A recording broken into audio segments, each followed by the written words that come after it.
parte subito con due graditissimi ospiti. Ieri era la festa, diciamo festa della malinconia, perché quello che è successo ieri, compresa una ragazza qui a Treviso, subito dopo la manifestazione che hanno cercato di violentarla. Io non so qui se continuiamo così, pensate che problemi ci sono enormi da risolvere di sicurezza, però questa mattina parleremo di Proloco, parleremo di feste, di sagre. Abbiamo con noi il presidente della Serraglia di Battaglia Proloco, Aliprandi Giuseppe, che è anche consigliere regionale UNPLI, assieme a un nostro gradito amico che è Mario Frassetto, consigliere provinciale Proloco UNPLI, e poi sentiremo anche un altro consigliere che ci saluterà per capire l'importanza di queste sagre, di questi eventi, di queste Proloco, che si parlava prima col presidente Aliprandi, ormai dobbiamo girare col commercialista e con l'avvocato. Furlan. Prego, presidente. Allora io vorrei, perché prima si era fatto un accenno di cosa sono le Proloco. Allora, le Proloco sono collegate istituzionalmente a un sistema che è parallelo all'ente pubblico, dove abbiamo il comitato UNPLI nazionale, i vari comitati regionali. Che lei è consigliere? Io sono consigliere nazionale e siamo organizzati come una piramide parallela all'ente pubblico, dove abbiamo il comitato nazionale, i comitati regionali, i comitati provinciali e guarda caso in Veneto abbiamo anche i consorzi che poi collegano nelle varie realtà locali le varie Proloco. Siamo 6.350 Proloco in Italia. Ripete il numero? 6.350 Proloco riconosciute e tutte iscritte come APS, Associazione di Promozione Sociale, e iscritte a RUNTS, quindi nel rispetto di tutte quelle che sono le regole. Abbiamo un presidente che ci governa e ci stimola. Negli ultimi anni, dal 2016, da quando io sono arrivato a Roma, abbiamo lavorato per mettere in protezione e in sicurezza, proprio in funzione di quello che citavamo prima per quanto riguarda la sicurezza, quello che la burocrazia ci ha imposto, partendo dalla direttiva Gabrielli per passare poi a Morcone, a Frattasi e all'attuale ministro Piantedosi, che non ha semplificato la vita, nel senso che l'ultima direttiva di Piantedosi ha corresponsabilizzato i responsabili settori di comuni, i quali logicamente devono far rispettare le regole, e non solo, ha preteso che chi fa parte delle squadre di pronto intervento e della sicurezza siano dotate di attestato ad alto rischio, per cui chi oggi organizza qualcosa ha degli impegni non da poco anche economici, quando quegli impegni economici una volta erano reinvestiti nelle attività delle Proloco e in tutto quello che si faceva. Le Proloco nascono principalmente, se parliamo di sagre, ma forse è diminutivo parlare di sagre, perché le Proloco sono quelle che promozionano in Italia tutte quelle attività collegate alla promozione del prodotto tipico, del territorio, della cultura, di tutta una serie di attività che fanno promozione a livello nazionale. Sono quelle che stanno difendendo rispetto a quello che la comunità europea vorrebbe proporci, e che è quel prodotto trasformato con quelle macchine che si chiamano 3D per la produzione ad esempio della carne.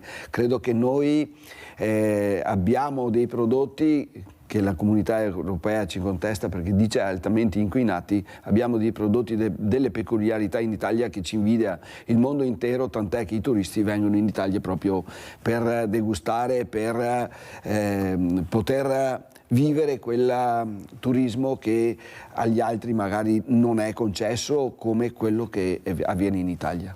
Allora, intanto la ringrazio per quello che ha spiegato e per i numeri che ci sono di queste Proloco in Italia, ma soprattutto l'importanza che hanno le sagre. Ma le sagre vengono fatte quasi sempre dalle Proloco, quasi sempre, anzi direi sempre ormai. Ma quello che traspare, Presidente, è il numero che riuscite a fare. Noi nelle sagre vediamo le famiglie, non c'è età, dal più piccolo al meno piccolo, perché arriviamo anche ai centenari, perché ho visto dei centenari ancora in gamba che con la famiglia vanno a questa sagra. Cos'è che attira della sagra? Perché ho visto la convivialità. Ecco, quello che attira di più è sedersi attorno a queste panche, mangiare in compagnia, in allegria del cibo molto buono. E devo dire la verità, penso anche a casa sarete anche voi d'accordo con Mirella, che si mangia anche molto bene. Prego, Presidente. Ma allora io rispondo a te, Mirella, in questo modo, nel senso che noi siamo stati quelli che durante la pandemia, che ci aveva chiuso in casa, ci aveva chiuso in gabbia, nonostante la pandemia abbiamo fatto manifestazioni lo stesso, perché ritenevamo che serviva socializzare. Le pro loco sono socialità, sono quelle che portano in questi momenti conviviali a stare insieme, a dialogare, a familiarizzare, perché altrimenti saremmo collegati solo tramite quei sistemi informatici che non ci permettono di essere vicini, di abbracciarci, di sorriderci, di essere uniti e far squadra. Hai citato il nostro sistema a livello di età. Noi dal 2016 abbiamo lavorato perché tutti quelli che hanno volontà di essere all'interno delle nostre associazioni, e quindi abbiamo ottenuto, in barba a quello che avevano tentato di fare perché ci avevano tacciato di sfruttamento minorile, oggi noi abbiamo la possibilità di utilizzare con i nostri soci i bambini che vanno da 8 anni fino alla persona adulta che ha 85 anni, per cui siamo riusciti ad ottenere un risultato importante, anche perché riteniamo che i ragazzetti, i bambini, quelli che logicamente hanno voglia di essere presenti, di socializzare insieme a tutti gli altri, perché altrimenti non avremo un futuro, non avremo i giovani all'interno nostro. Abbiamo messo a disposizione, proprio per quello che riguarda la sicurezza e per esperienze fatte di incidenti accaduti, delle assicurazioni che posso citare, ad esempio per quanto riguarda la responsabilità civile verso terzi, un presidente di Pro Loco, la Pro Loco stessa oggi ha una copertura assicurativa per 10 milioni di euro.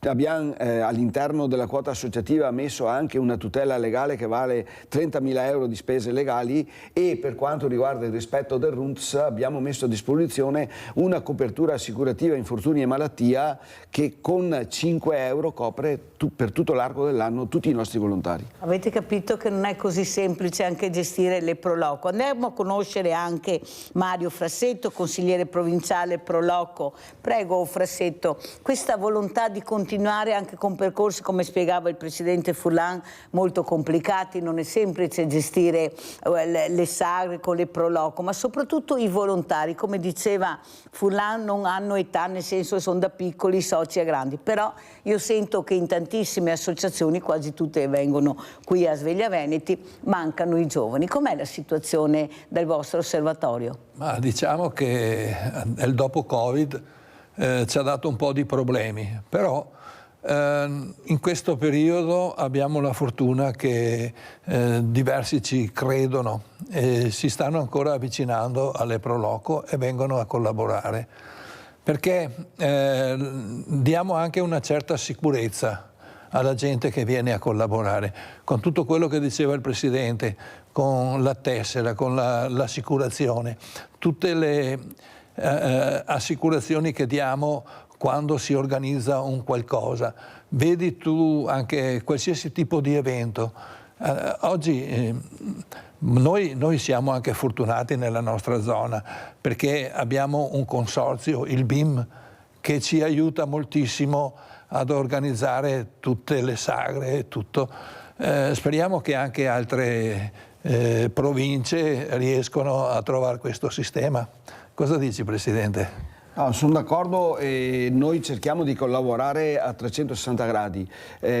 Io posso ringraziare la Regione Veneto perché crede nell'UNPLI, tant'è che anche 10 giorni fa ho firmato un progetto che riguarda il turismo fluviale, che vuol dire tutta la parte del delta del Po, dove parlando con chi della Regione dice noi ci fidiamo di voi, per cui voi potreste fare da regia in tanti progetti, e ringrazio la Regione logicamente per la fiducia che ci ripone, ma stiamo dimostrando di essere una grande squadra. Mi permetto di dire che il grazie va detto a tutti quei volontari, perché abbiamo 60.000 volontari nel Veneto che operano non solo per quanto riguarda le nostre manifestazioni, le nostre sagre, ma posso citare, non so, Telethon, Vim, Wilm, tutta una serie di realtà associative che sono volte al sociale, dove i nostri volontari a volte si mettono in gioco anche per questo. Quindi ai volontari, a tutti i volontari, 60.000 volontari, io dico grazie, perché tutti i volontari, compresi poi quelli che sono i dirigenti, lavorano gratuitamente, ci mettono del proprio tempo, rubandolo a se stessi e alla famiglia, per dedicarlo a quello che dicevi tu prima, Mirella, a una socialità col sorriso. Abbiamo Rinaldo da Venezia. Ciao Rinaldo. Ciao Mirella e buongiorno ai tuoi ospiti. Innanzitutto e provoco con le feste paesane che fa, si ricongiunge i paesi e le feste che fa il Proloco sono le radici. Vediamo se il nostro bravo regista Italo Morao trova qualche immagine, perché non mi hanno mandato niente, sì che video ne hanno, non è arrivato neanche uno, ma non importa, noi siamo bravi. Vai Rinaldo. E allora Mirella, le Proloco sono in Toccasana, i paesi si incontrano, tutti i paesani, e il Proloco non va da ringraziare la Regione. Se è la Regione che va da ringraziare il Proloco, perché è la ISE che daremo tutti quanti nei nostri paesi, deve Sagra, Borso di Bisi, deve quello di Sparidi, deve tante robe che fanno da conoscere i prodotti di tutti i paesi, le robe che in giro. Ma da cosa siamo dire a parlare? Guarda che, devo da ringraziare la Regione, e la Regione da ringraziare quello che faceva, con tutta questa gente che viene a dare la mano a gratis, fanno col cuore, con la passione del suo paese. Questa è la storia e le radici di ogni paese. Bisogna essere al Proloco, campo libero, non mettere i paesi in mezzo alle gambe. Cosa è questa storia? Il da vergognarsi, bisogna che è il Proloco come le vostre, il da darle una medaglia per quello che facete. Ed è giusto, perché siamo lì a parlare di robe importantissime. Un paese, le sue radici sono cose, i tiri avanti, per esempio, i morti dei lavori, su e sagri si ritrova tutto il paese, un momento conviviale per stare insieme fra paesani, per dire tante belle cose, viene da tanti paesi, è un Toccasana, per il Veneto, è il Veneto, non avremo neanche, non stiamo a fare di robe che dopo è sbagliato. Grazie Rinaldo. Molto chiaro Rinaldo, grazie, vado avanti perché ho diversi ospiti. Comunque grazie della telefonata e delle riflessioni che fai. Anch'io sono d'accordo che molti dovrebbero ringraziare queste persone, perché veramente, come ha detto il presidente Furlan e anche Frassetto, sono volontari che dedicano il loro tempo libero per far rallegrare anche le persone che magari non hanno più voglia neppure di sorridere. Però c'è un problema di sicurezza. La sicurezza, lei giustamente dice, l'assicurazione, però noi abbiamo questo tipo di sicurezza anche, abbiamo sentito degli episodi veramente, queste casse che spariscono, queste cassette che spariscono, le aggressioni all'interno di questi ragazzi perché magari alzano molto il gomito. Ecco, come organizzate questa sicurezza per far capire che si può andare tranquillamente a queste sagre? Poi bisogna vedere anche chi le organizza, gli orari che ci sono, perché è sempre nella tarda serata, diciamo, che succedono queste cose. Durante la giornata io a pranzo non ho mai sentito, perché voi fate anche i pranzi, è più verso sera che bisogna avere le antenne molto alte, anche per questi ragazzini che una ne pensano e mille ne fanno di sbagliate. Ma oggi io sto rispondendo a chi logicamente mi ha coinvolto e ci ha coinvolto per quanto riguarda la sicurezza e i furti.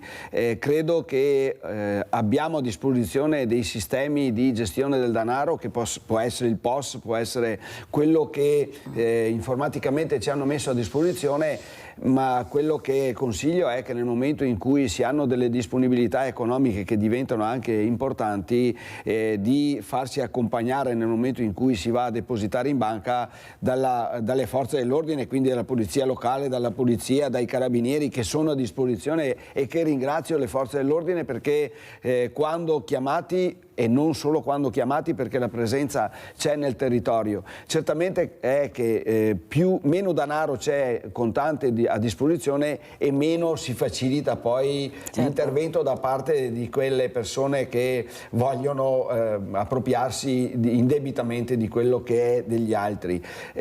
Sto dicendo, cercate nel momento in cui avete delle disponibilità economiche, di andare in banca più spesso, invece che tenere, non so, ad esempio 35.000 euro, arriva qualcuno e poi te li porta via. Ma chi diciamo c'è sempre qualcuno che ti guarda, due occhi che guardano, vero Presidente? Chi ha intenzione di fare questo sicuramente non si preoccupa se ti fa male o quant'altro, perché c'è stato chi è andato in banca, ci sono andati in 5 in macchina e sono finiti all'ospedale, e logicamente sono finiti all'ospedale senza poi avere il denaro perché gliel'hanno portato via.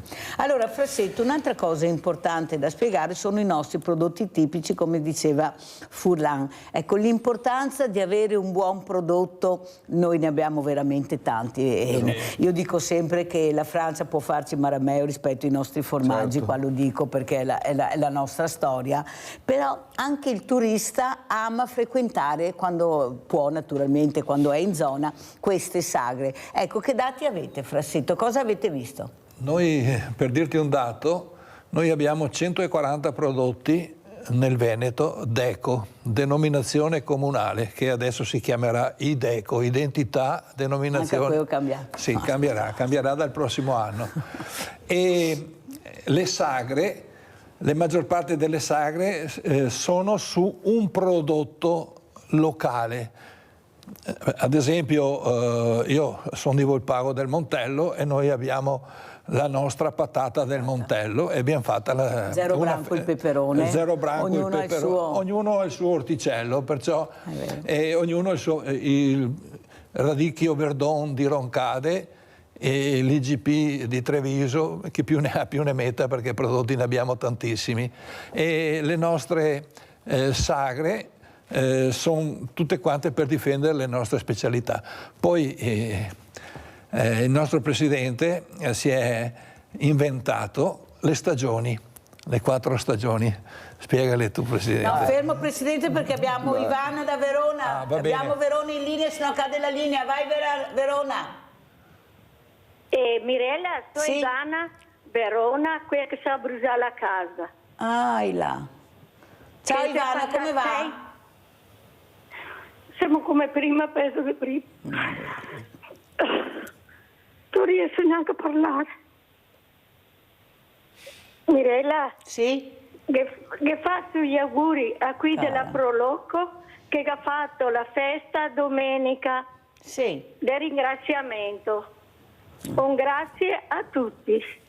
Cara Ivana, grazie. Purtroppo Ivana ha avuto questo problema di questo incendio nella casa, però come vedete riescono, ecco, questi sono i nostri diversamente giovani, nonostante i problemi riescono a trovare anche la forza di ringraziare, di salutare le persone che per loro sono importanti. Presidente, quanto importante è stare vicino anche ai diversamente giovani come volontariato?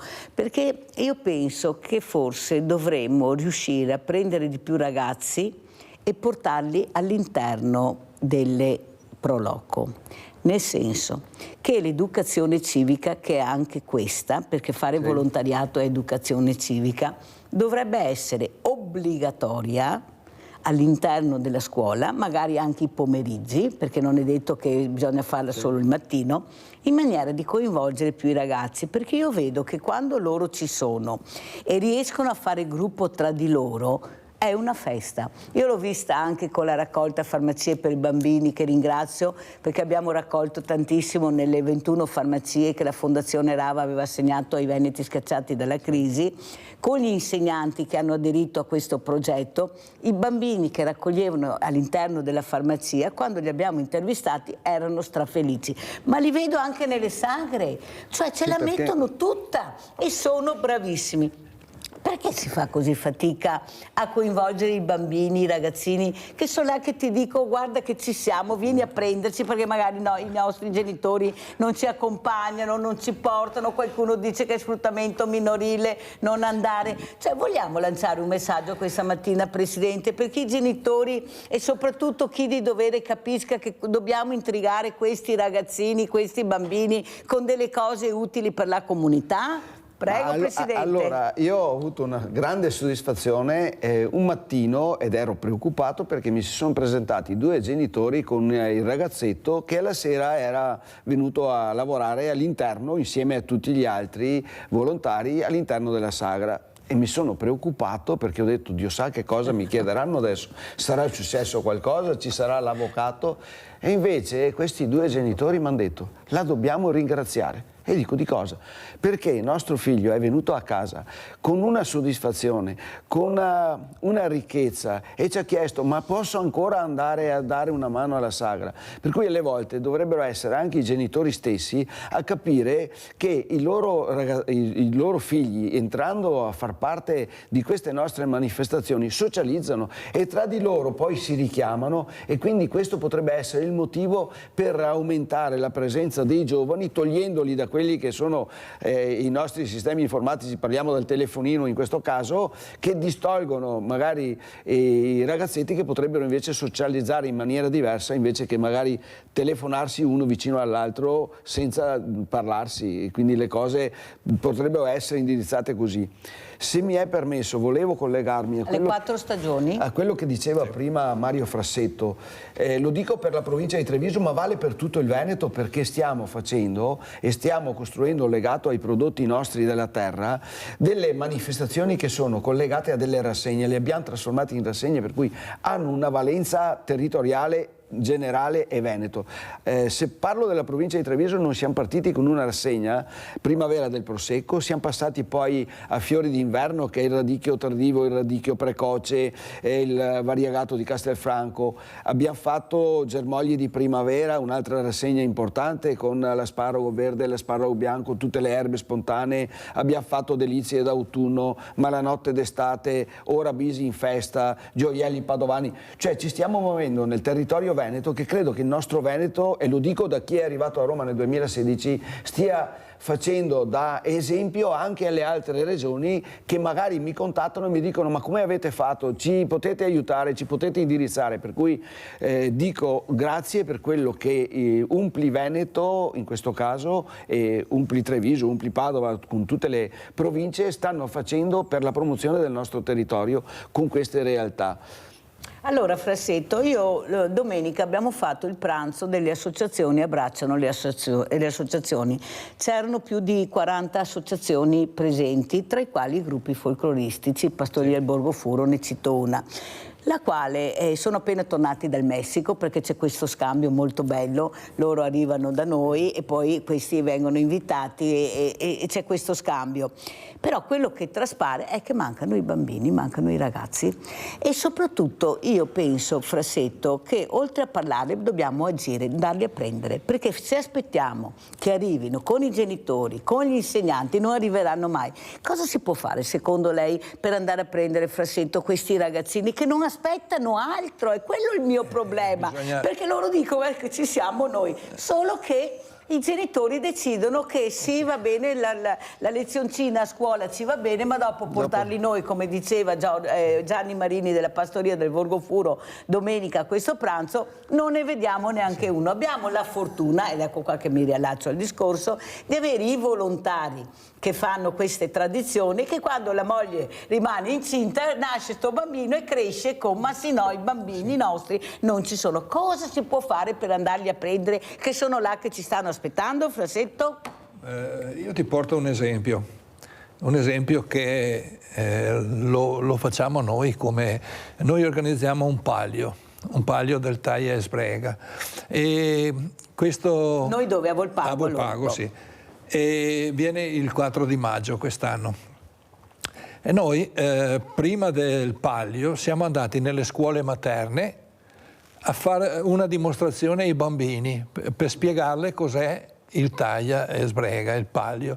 Allora ci sono i bambini che con un piccolo seghetto fanno e incominci a insegnarli un qualcosa, perché bisogna incominciare dalle scuole. Per questo non è che, per la mia poca esperienza che ho, bisognerebbe incominciare dalle scuole a prendere questi ragazzi, perché non possiamo, quando uno va alle medie o alle superiori, bisogna partire dalle materne, dalle elementari, dalle vecchie elementari, e cercare di poterli indirizzare sì, ma in attesa che questi crescono, sì. Andiamo a prendere invece, che sono quelli che preoccupano di più dalle medie, come dice Frassetto, andiamo a prenderli, perché non si può fare tutto a scuola, Frassetto. Io vedo che a scuola ormai facciamo fatica anche a intrigarli, perché si annoiano. Ti ascoltano 5 minuti e dopo ognuno comincia a chattare, comincia a guardare, cominciano a parlare. Vedi, se invece noi li portiamo all'interno della Proloco, gli facciamo vedere e insegnare anche qualcosa, è diverso, perché loro vogliono essere loro i protagonisti, non devono essere sempre ad ascoltare gli altri che danno le lezioni. Sono loro che vogliono fare la lezione, Presidente, e noi dobbiamo ascoltarli. Però per fare questo bisogna andarli a prendere, perché io dico che anche tutto a scuola non va bene, perché devono staccare la spina da quello che è l'ambiente scolastico. Allora nel pomeriggio magari fare questa oretta, 2 orette al pomeriggio in varie attività sarebbe utile. Cosa ne pensa Furlan? La cosa sicuramente importante è quella di riuscire a coinvolgerli, e bisogna coinvolgere i genitori, perché il minore, lo citavo prima, noi abbiamo la possibilità di utilizzare i minori da 8 fino poi all'età adulta, ma comunque i minori dagli 8 alla maggiore età. Questi logicamente non è che li possiamo utilizzare così indistintamente, hanno bisogno di un'autorizzazione da parte dei genitori, quindi i primi da coinvolgere sono i genitori, che possano mettere a disposizione i loro ragazzetti all'interno delle nostre attività, per poter poi socializzare quello che dicevamo prima. La soddisfazione dei ragazzetti c'è nel momento in cui entrano, è portarli dentro che è la Ma fase allora, più se noi iniziamo a suonare questi campanelli che conosciamo, andiamo a parlare a questi genitori che pensano dovrebbero essere strafelici, sapere che il loro figlio è in mano sicure e sta facendo qualcosa di buono, piuttosto che non si sa dove sia mio figlio, con chi sia.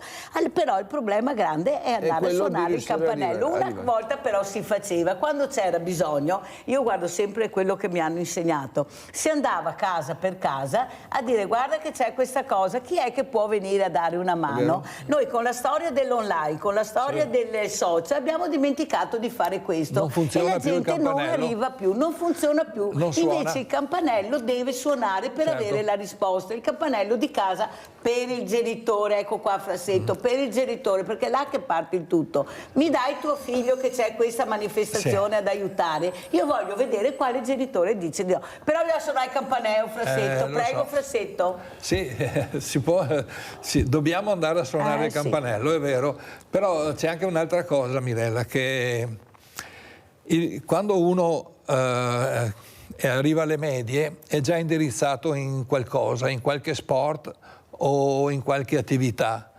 E come che ti dicevo prima, bisognerebbe andare dalle materne alle elementari. No, Frassetto, io ho tantissimi, anche il mondo dello sport che ho qua, dopo il Covid tantissimi ragazzi hanno lasciato l'attività sportiva, non fanno più niente, sono a casa che non fanno niente. Va bene, nel divano, nella stanza, nella camera, basta vedere anche i chicomori, che sono quei ragazzi che non escono più. Perciò noi dobbiamo fare prevenzione come? Andandoli a prendere. Presidente, ascolti la Mirella, che qua ascolto tutti, ma persone veramente che ci stanno dicendo: guardate che questi ragazzi li stiamo perdendo perché non li impieghiamo nella maniera giusta, non li ascoltiamo, forse anche con le Proloco riusciremo a fare questo. Allora hai ragione Mirella, e confermo quello che stai dicendo, perché anche nel nostro mondo, lascio un attimo i ragazzi ma parliamo anche del nostro mondo, oggi noi utilizziamo i sistemi informatici, le email, le newsletter e quant'altro. Io ho avuto modo in questo ultimo periodo di contattare telefonicamente delle persone che ti rispondono: ma mi hai mandato la mail? Ma dove l'hai mandata? Ma sei sicuro di averla mandata? Ecco qua. E allora il sistema informatico non funziona, funziona quello che stai dicendo tu Mirella, il contatto diretto, se non telefonico, personale. Solo in questo modo si riuscirà a portare nel nostro mondo, nelle nostre attività, nelle nostre manifestazioni, i ragazzetti che logicamente vanno coinvolti, e questo serve sicuramente a costruirli. In effetti, no, c'è Adriana da Crocetta, per carità che non casca in linea con Adriana, sennò si arrabbia dopo. Ciao Adriana, vai! Mi arrabbio sì. Senti, Vai Adriana. Mirella. Sì, senti, state parlando della Proloco. Sì. Io, qui a Crocetta del Montello hanno cambiato diversi personaggi diverse persone a fare il presidente e nessuno andava d'accordo tra di loro. Allora ognuno aveva un gruppetto finché è finito tutto. Non facevano qualcosa di mostra canina, poi facevano 10 anni che non è più d'estate facevano dei concertini dei ragazzi giovani, insomma, comunque, però c'è molta invidia tra l'uno e l'altro, perché quello va bene, quello non mi va bene, e invece bisognerebbe lavorare tutti assieme, per me. Grazie. Grazie alla nostra Adriana. Allora, Frassetto, com'è la situazione a Crocetta? Crocetta è un po' particolare la situazione. La signora Adriana lo sa benissimo che saranno circa 8-10 anni che è latitante la Proloco a Crocetta. E fa parte, Latitante in che senso? Che non organizza più? No, che non riescono a fare un presidente. E appunto faceva parte del nostro consorzio. Purtroppo speriamo che adesso vediamo Frassetto che la gente sta osservando, sì, perché la so. telefonata di Adriana non dimostra, è, ed è una diversamente sì, non è giovani, nata per caso, che ci sì. sono gli occhi puntati, che la Certo. gente osserva quello che avviene nel territorio, cosa avrebbe piacere che ci fosse, il perché succede questo, e sono importanti queste telefonate. Presidente Furlan. Allora io diciamo, a me dispiace che ci siano situazioni del genere e bisogna lavorarci, però posso portare un esempio del nostro Veneto, dove le Proloco del Veneto 5 anni fa erano 535 e oggi ce ne sono 565, quindi vuol dire che noi stiamo crescendo. Lavoreremo, e lo dico da presidente regionale, da nuovo presidente regionale, perché io sono stato eletto il 16 di giugno, che faremo di tutto perché in quei comuni dove ci sono le difficoltà di essere vicini per riuscire a far ripartire la Proloco, che è il motore della socialità. Prego, Frassetto. E andremo a parlare anche a Crocetta, perché bisogna farla ripartire, perché Crocetta ha anche un bellissimo sito dove diceva la signora che faceva la mostra canina, facevano delle feste, facevano i mercatini, Crocetta era un bel comune. Mi sorge un dubbio, Furlan. Non è che forse sia un po' troppo politicizzato? Cioè che la politica delle volte sia entrata troppo a gamba tesa anche sul mondo delle Proloco, non dappertutto, ma parlo in generale, nel mondo del volontariato, perché ha capito che ci sono dei numeri importanti e alla politica servono i numeri, perché parliamo anche chiaro, Presidente, perché la telefonata di Adriana ha molti puntini. Cosa dice, Presidente Furlan? Purtroppo io dico grazie, e dove c'è una simbiosi tra amministrazione comunale e Proloco, perché Proloco è per il luogo e la promozione viene fatta per quel territorio, ne trae beneficio e immagine chi dell'ente pubblico, quindi il sindaco, l'amministrazione comunale, la Proloco stessa, dove però, giustamente l'hai citato tu Mirella, ci sono quelle ambizioni politiche e alle volte, siccome la Proloco è il braccio destro, anche se in realtà è un'associazione parallela all'ente pubblico, è il braccio destro dell'amministrazione comunale, perché ha una mobilità e un modo di operare molto più veloce rispetto all'ente pubblico, tant'è che prima citavo la Regione, che ritorno a ringraziare per quello che ci trasmette e ci trasferisce a livello progettuale, perché noi siamo veloci, siamo rapidi, non abbiamo i tempi che ci sono per quanto riguarda l'ente pubblico. Purtroppo l'ente pubblico, dove in pratica c'è chi ambisce e quindi costruisce la Proloco a propria immagine, e parlo di chi ente pubblico vuol farlo, logicamente quella Proloco non ha vita, non ha futuro. Sì, però Presidente, il problema è che, come dice Adriana, se questo non viene fatto, per vari motivi come ha spiegato lei, Adriana, che è diversamente giovane, non può usufruire di questa allegria, di questa convivialità che invece avrebbero bisogno, perché abbiamo la solitudine dei diversamente giovani, che è impressionante. salute, abbiamo bisogno dei giovani e anche là c'è la solitudine. Allora se riusciamo a serrare le file, perché vede Presidente, lei ringrazia la Regione, io a mio avviso non dovete ringraziare, noi non dobbiamo sempre ringraziare, noi dobbiamo dire cercate di starci vicino, cercate di supportarci, perché giustamente Rinaldo ha detto sono loro che devono ringraziare, perché noi, scusa, perché anche qua è così, siamo nati così, Presidente, scusa, pardon, disturbo, no, calma. No, voi dovete supportare queste realtà perché sono realtà che aiutano la comunità, che fanno il bene della comunità.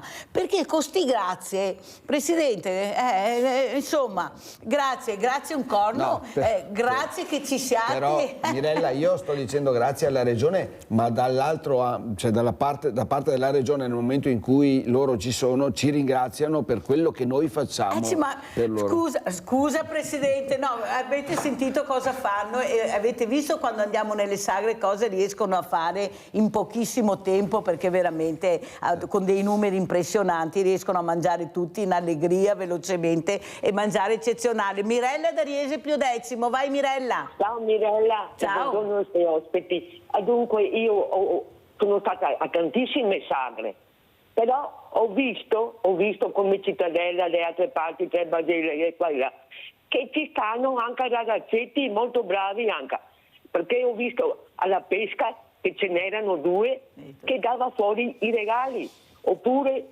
dove c'è il bar che bevono la birra qua e là, preparano i bicchieri. Ecco le immagini che il nostro bravo regista ha trovato, vai Adriana, Mirella. Insomma ci sono tanti bambini alle sagre che aiutano, perché ho girato in diversi posti. Ascolta Mirella, è piacevole vedere i ragazzini giovani, i bambini, i ragazzi, un mondo giovane che si mette a disposizione della comunità? Allora dalla comunità, prima che cominciano la sagra, c'è una riunione che fanno prima di fare la sagra, e dovrebbero andare là le mamme che portassero i ragazzetti là. Grazie Mirella. Ecco, veramente Sveglia Veneti, dando la parola direttamente a casa perché siamo in diretta, riesce a capire quello che è il territorio, quello che vorrebbero le persone che veramente fanno capire che sono importantissime queste manifestazioni. Però quello che io vedo, Presidente, è che c'è poco, a mio avviso, poca unione tra questi gruppi folcloristici. Ad esempio, se andiamo in Alto Adige, la prima cosa che notiamo sono questi vestiti, questi gruppi. Se andiamo nel centro Italia e specialmente anche nel sud Italia, lo notiamo molto. Noi qui, i nostri ragazzi, lo dico perché è vero, fanno fatica a indossare i panni delle tradizioni, si vergognano. Questo è quello che dicono. Come mai? Ecco, perché manca questa cultura che dovremmo iniziare a fare fin da piccoli, perché è là che ci si veste in maschera, da piccolo poi impari. Cioè stiamo perdendo tutto. Lei, Presidente, adesso è Presidente importante, deve iniziare a unire questo mondo che è il mondo folcloristico, perché la sagra è fatta anche di folklore, a mio avviso, non solo di concerti, ecco, anche di folklore. Lo vedo un po' lontano. Ma ti do ragione Mirella, perché io che opero a livello nazionale, ci sono regioni dove la tradizione, la cultura ci sono, i gruppi folcloristici ci sono. Probabilmente noi veneti siamo quel popolo che per anni ha lavorato, continua a lavorare, ci preoccupiamo di lavorare, ci preoccupiamo di queste cose, ma probabilmente non ci siamo esposti più di tanto in quello che è, diciamo, il folcloristico, quello che può essere la tradizione e quant'altro. Dobbiamo crescere. Perché è apprezzatissimo. Adesso Gianni Marini spiegava, ad esempio, il Natale, sì, ma col cartaceo. Io avevo bisogno di video, prossima volta Frassetto dobbiamo che mi mandi i video. Cioè spiegava il Natale, il percorso del Natale col presepe vivente, un percorso itinerante. Cioè, c'è la gente così che guarda, vuol dire che apprezzano, anzi stanno tornando indietro. La gente cosa vuole? L'ambiente, cosa? Il verde, amano il verde, basta vedere anche quando vanno in vacanza, il mare, la montagna, le colline, mangiare bene, i prodotti, la transumanza. Cioè capisce che forse, Presidente, dobbiamo andare verso questo che non verso il grande cantante. Ho capito che è importante il concerto, ma è importante insegnare la tradizione. Frassetto, poi andiamo in pubblicità e cambiamo l'ospite, perché Frassetto che aveva paura che non facesse altro ospite, ma tranquillo Frassetto, che so come gestire la trasmissione, sì, tranquillo. Allora, il discorso qua bisogna entrare anche nella mentalità degli organizzatori della sagra, perché ci sono degli organizzatori che loro vedono magari, non so, le serate del ballo, e ci sono di quelli che vogliono le serate magari di manifestazioni folcloristiche, perché nella nostra zona abbiamo anche noi dei gruppi, sì, basta invitarli, è che a volte mancano i soldi per invitarli. Però Frassetto, non è che non si può fare una cosa che esclude l'altra, perché ci stanno tutte. Sì. Cioè l'accoglienza il pomeriggio fatta dai gruppi folcloristi è bellissima, sì, è bellissima. Alla sera balli, cioè non è che non si possa fare, è che, come ha capito bene il Presidente, qualcuno si è dimenticato delle tradizioni, ma la sagra è la tradizione. È la tradizione, la gente viene perché c'è la tradizione, allora impegniamoci a far arrivare la tradizione. Abbiamo Cristina, ciao Cristina. Ciao Mirella, buongiorno. Buongiorno. Voglio portare una testimonianza riguardo i ragazzi. Sì. Mia figlia, ancora dalle elementari, sono 5 mamme, tutte d'accordo, che vanno tutte in amicizia, e ogni anno danno una mano alla Proloco di Sant'Antonino. Adesso il ragazzo di mia figlia ha 14 anni, è da 5 anni che fa parte della Proloco. Aiuta la sagra, porta fuori i piatti fino alle mezzanotte e arriva a casa stanco però contento da morire. Ha detto: mamma, quando andiamo un'altra volta?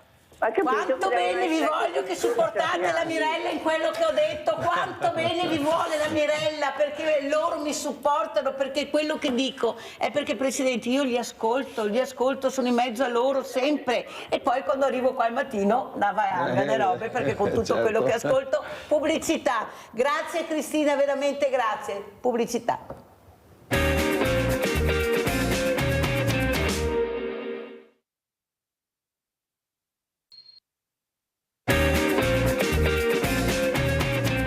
Abbiamo un altro consigliere delle Proloco che è Aliprandi Giuseppe. Allora Aliprandi, cosa ci racconta?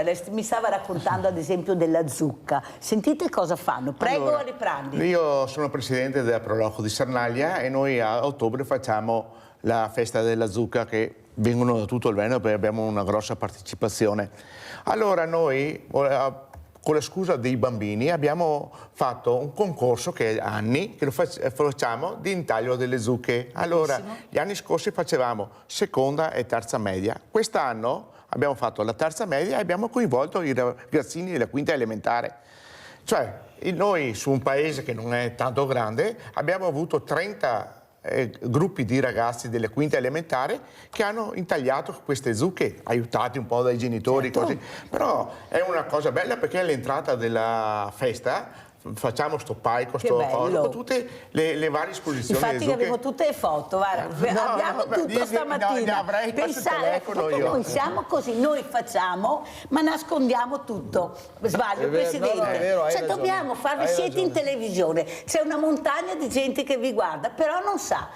Avere i video, le foto è importante, perché a casa vedono, è il discorso che si diceva prima, dovete puntare su questo, perché sennò lo sanno gli addetti ai lavori, qui che case dice non sa niente. Il nostro problema dei Prolocoli è che noi siamo impegnati nel lavoro e non pubblicizziamo la nostra cosa. Ecco, che io sono entrato in regione così, è il problema non va nostro. Bene, non va bene, prego Presidente. Loro hanno coinvolto non solo i ragazzetti ma anche le famiglie, perché fanno fare alle famiglie il pane con la zucca. Allora Presidente, ascolta Aliprandi, se adesso io avevo il video, ecco a casa, guarda che bravo il nostro regista. Noi facciamo facciamo la festa della zucca? Vedete? Perché è importante, perché a casa si rendono conto, magari anche copiare, perché è bello anche copiare a volte, ma si unisce poi, si uniscono le forze. Quanto è importante unire le forze a Liprandi? Sì, anche perché abbiamo coinvolto quest'anno, con la scusa che abbiamo un assessore del comune che è dentro sul sociale e che è anche dentro sul direttivo della Proloco, ha coinvolto tutti i ragazzi, perché ci sono dei ragazzi delle medie che loro vengono con entusiasmo, però bisogna coinvolgere, cioè bisogna trovare uno che li attiri, perché se uno che dopo ha la forza porta gli amici, cioè dopo è un giro, che cosa, dopo gli amici portano gli altri amici, cioè fare un po' di gruppo per quello. Perché però Liprandi, oltre a parlare, bisogna che agimo, perché come dice il Presidente, se facciamo la telefonata è già diverso da mandare la mail. Ma forse coinvolgere una persona che poi coinvolge i suoi, perché tra loro si parlano, perché forse andando dai giovani, noi dai ragazzi di 15-16 anni, ci vedono un po' vecchi, ci vedono cose. Invece c'è uno di loro che fa parte del gruppo, attira, cioè la collaborazione anche con le parrocchie, i pochi preti che avevamo, e devo dire veramente che siamo fortunati, poi ne avremo anche uno alla fine giornata. Voglio parlare anche con il don che avrò dopo, perché loro conoscono queste realtà, hanno la fortuna, non abbiamo più queste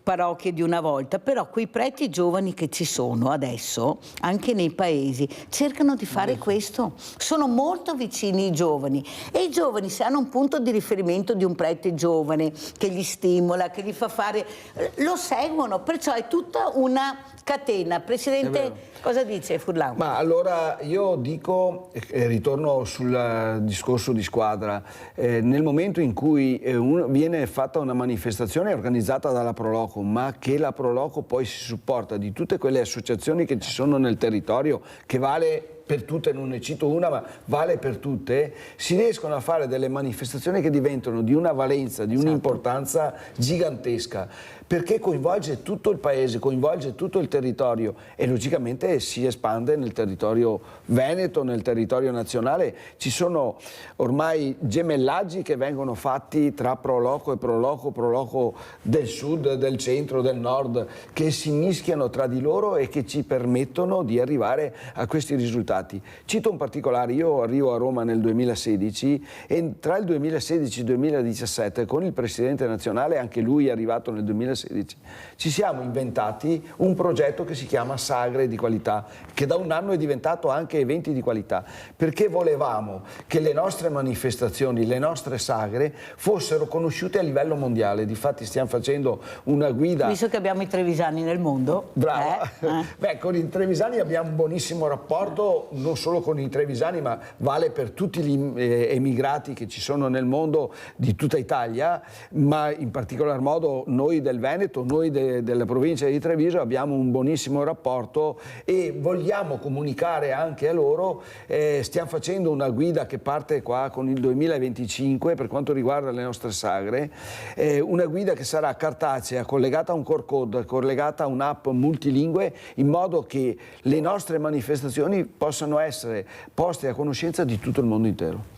È bellissima questa cosa, soprattutto l'importanza di unire, di fare, perché le squadre ci sono. Il problema è metterle assieme. Quello, basta metterle assieme, perché non è che partiamo senza esercito. Noi abbiamo gli eserciti, il problema è che manca. Di solito manca l'esercito, invece manca il trascinatore che è il capo.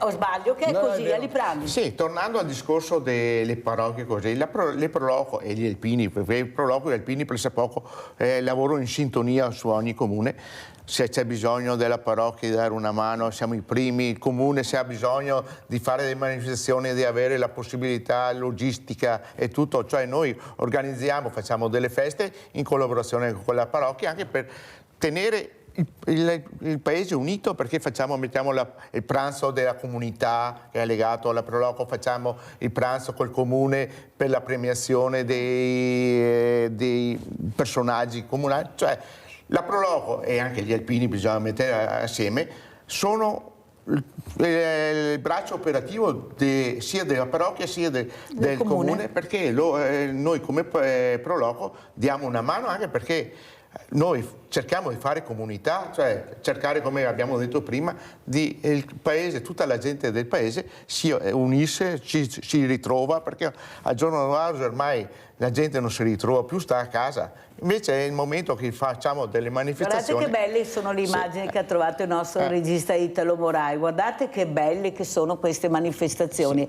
Però Presidente, un'altra domanda, perché ormai è già volata l'ora, è proprio volata questa ora e vi ringrazio. Il problema è i ristoranti e le trattorie, quando c'è la sagra noi non lavoriamo, cercare di coinvolgere di più anche loro, cercare di far capire che loro devono partecipare a queste manifestazioni, a queste sagre. Come si può fare? Perché c'è chi lo fa, devo dire la verità, però io non devo essere fortunato ad avere quel presidente della Proloco che capisce che forse facendo squadra anche noi possiamo dare il contributo. Prego, allora sul disciplinare sagra di qualità è previsto che ci sia il coinvolgimento di tutte le attività di ristorazione, se non gli alberghi, perché nel momento in cui si fanno manifestazioni importanti ci sono turisti che vengono da fuori e quindi coinvolgono anche gli alberghi.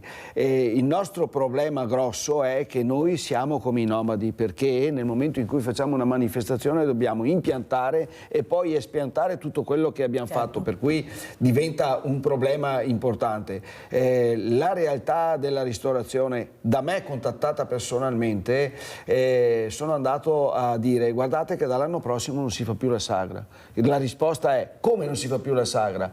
Perché vuol dire che il ritorno c'è. Forse alle volte sbagliano le associazioni di categoria imputandoci a noi il mancato ritorno. Dove si fa sagra è coinvolto tutto il territorio e quindi i ristoratori, perché di solito si fa la fila per andare a mangiare alla sagra, uno si stanca e va al ristorante e non va alla sagra, quindi diciamo che però c'è il coinvolgimento, da parte anche di questo Presidente, di coinvolgere anche queste attività, perché io ho avuto il Presidente degli albergatori di Treviso, Ker, quando ho parlato di queste manifestazioni anche folcloristiche, ha detto: Mirella, hai fatto bene, mandatemi l'elenco che io lo giro negli alberghi, perché se non si fa così, ecco là il problema.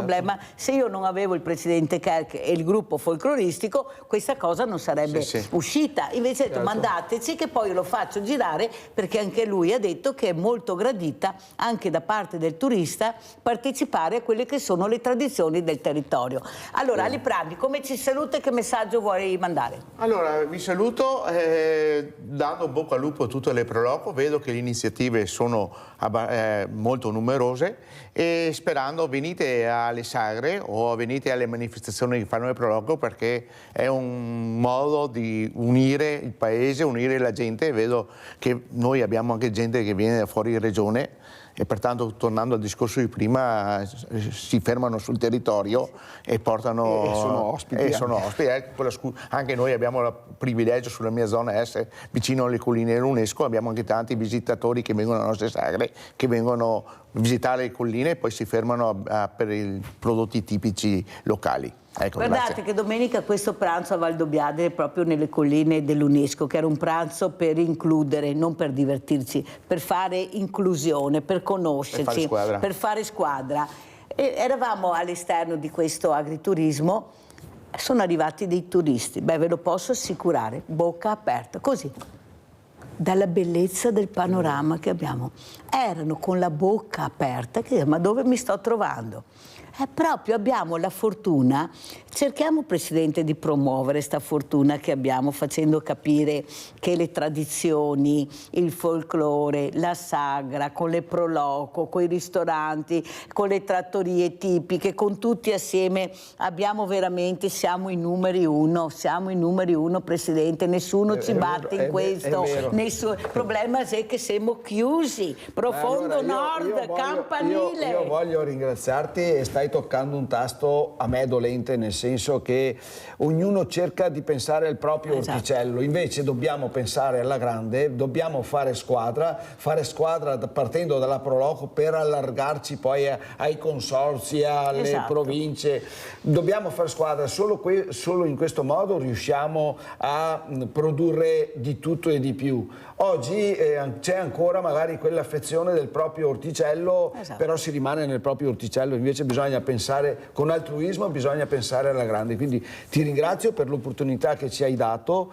La prossima volta, e mi scuso, metteremo a disposizione tutto quello che vuoi a livello di video, a livello sì, perché è bello vederli anche a casa, perché la possibilità che avete con le telecamere non è che sia una cosa da poco entrare in tutte le case. Grazie al Presidente Furlan di essere stato con noi, grazie a Liprandi, grazie a Frassetto. Abbiamo sentito cosa sono le Pro Loco e in futuro vedrete che il Presidente ha tante idee, sono convinta che con questa squadra riuscirà a realizzare, magari vi suonerà il campanello. Ah, sono io che ho visto. Grazie, pubblicità.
Ed è con noi Leonora Gennusa, vicepresidente Treviso Armonia. Abbiamo sentito questo meraviglioso canto, questo canto bellissimo.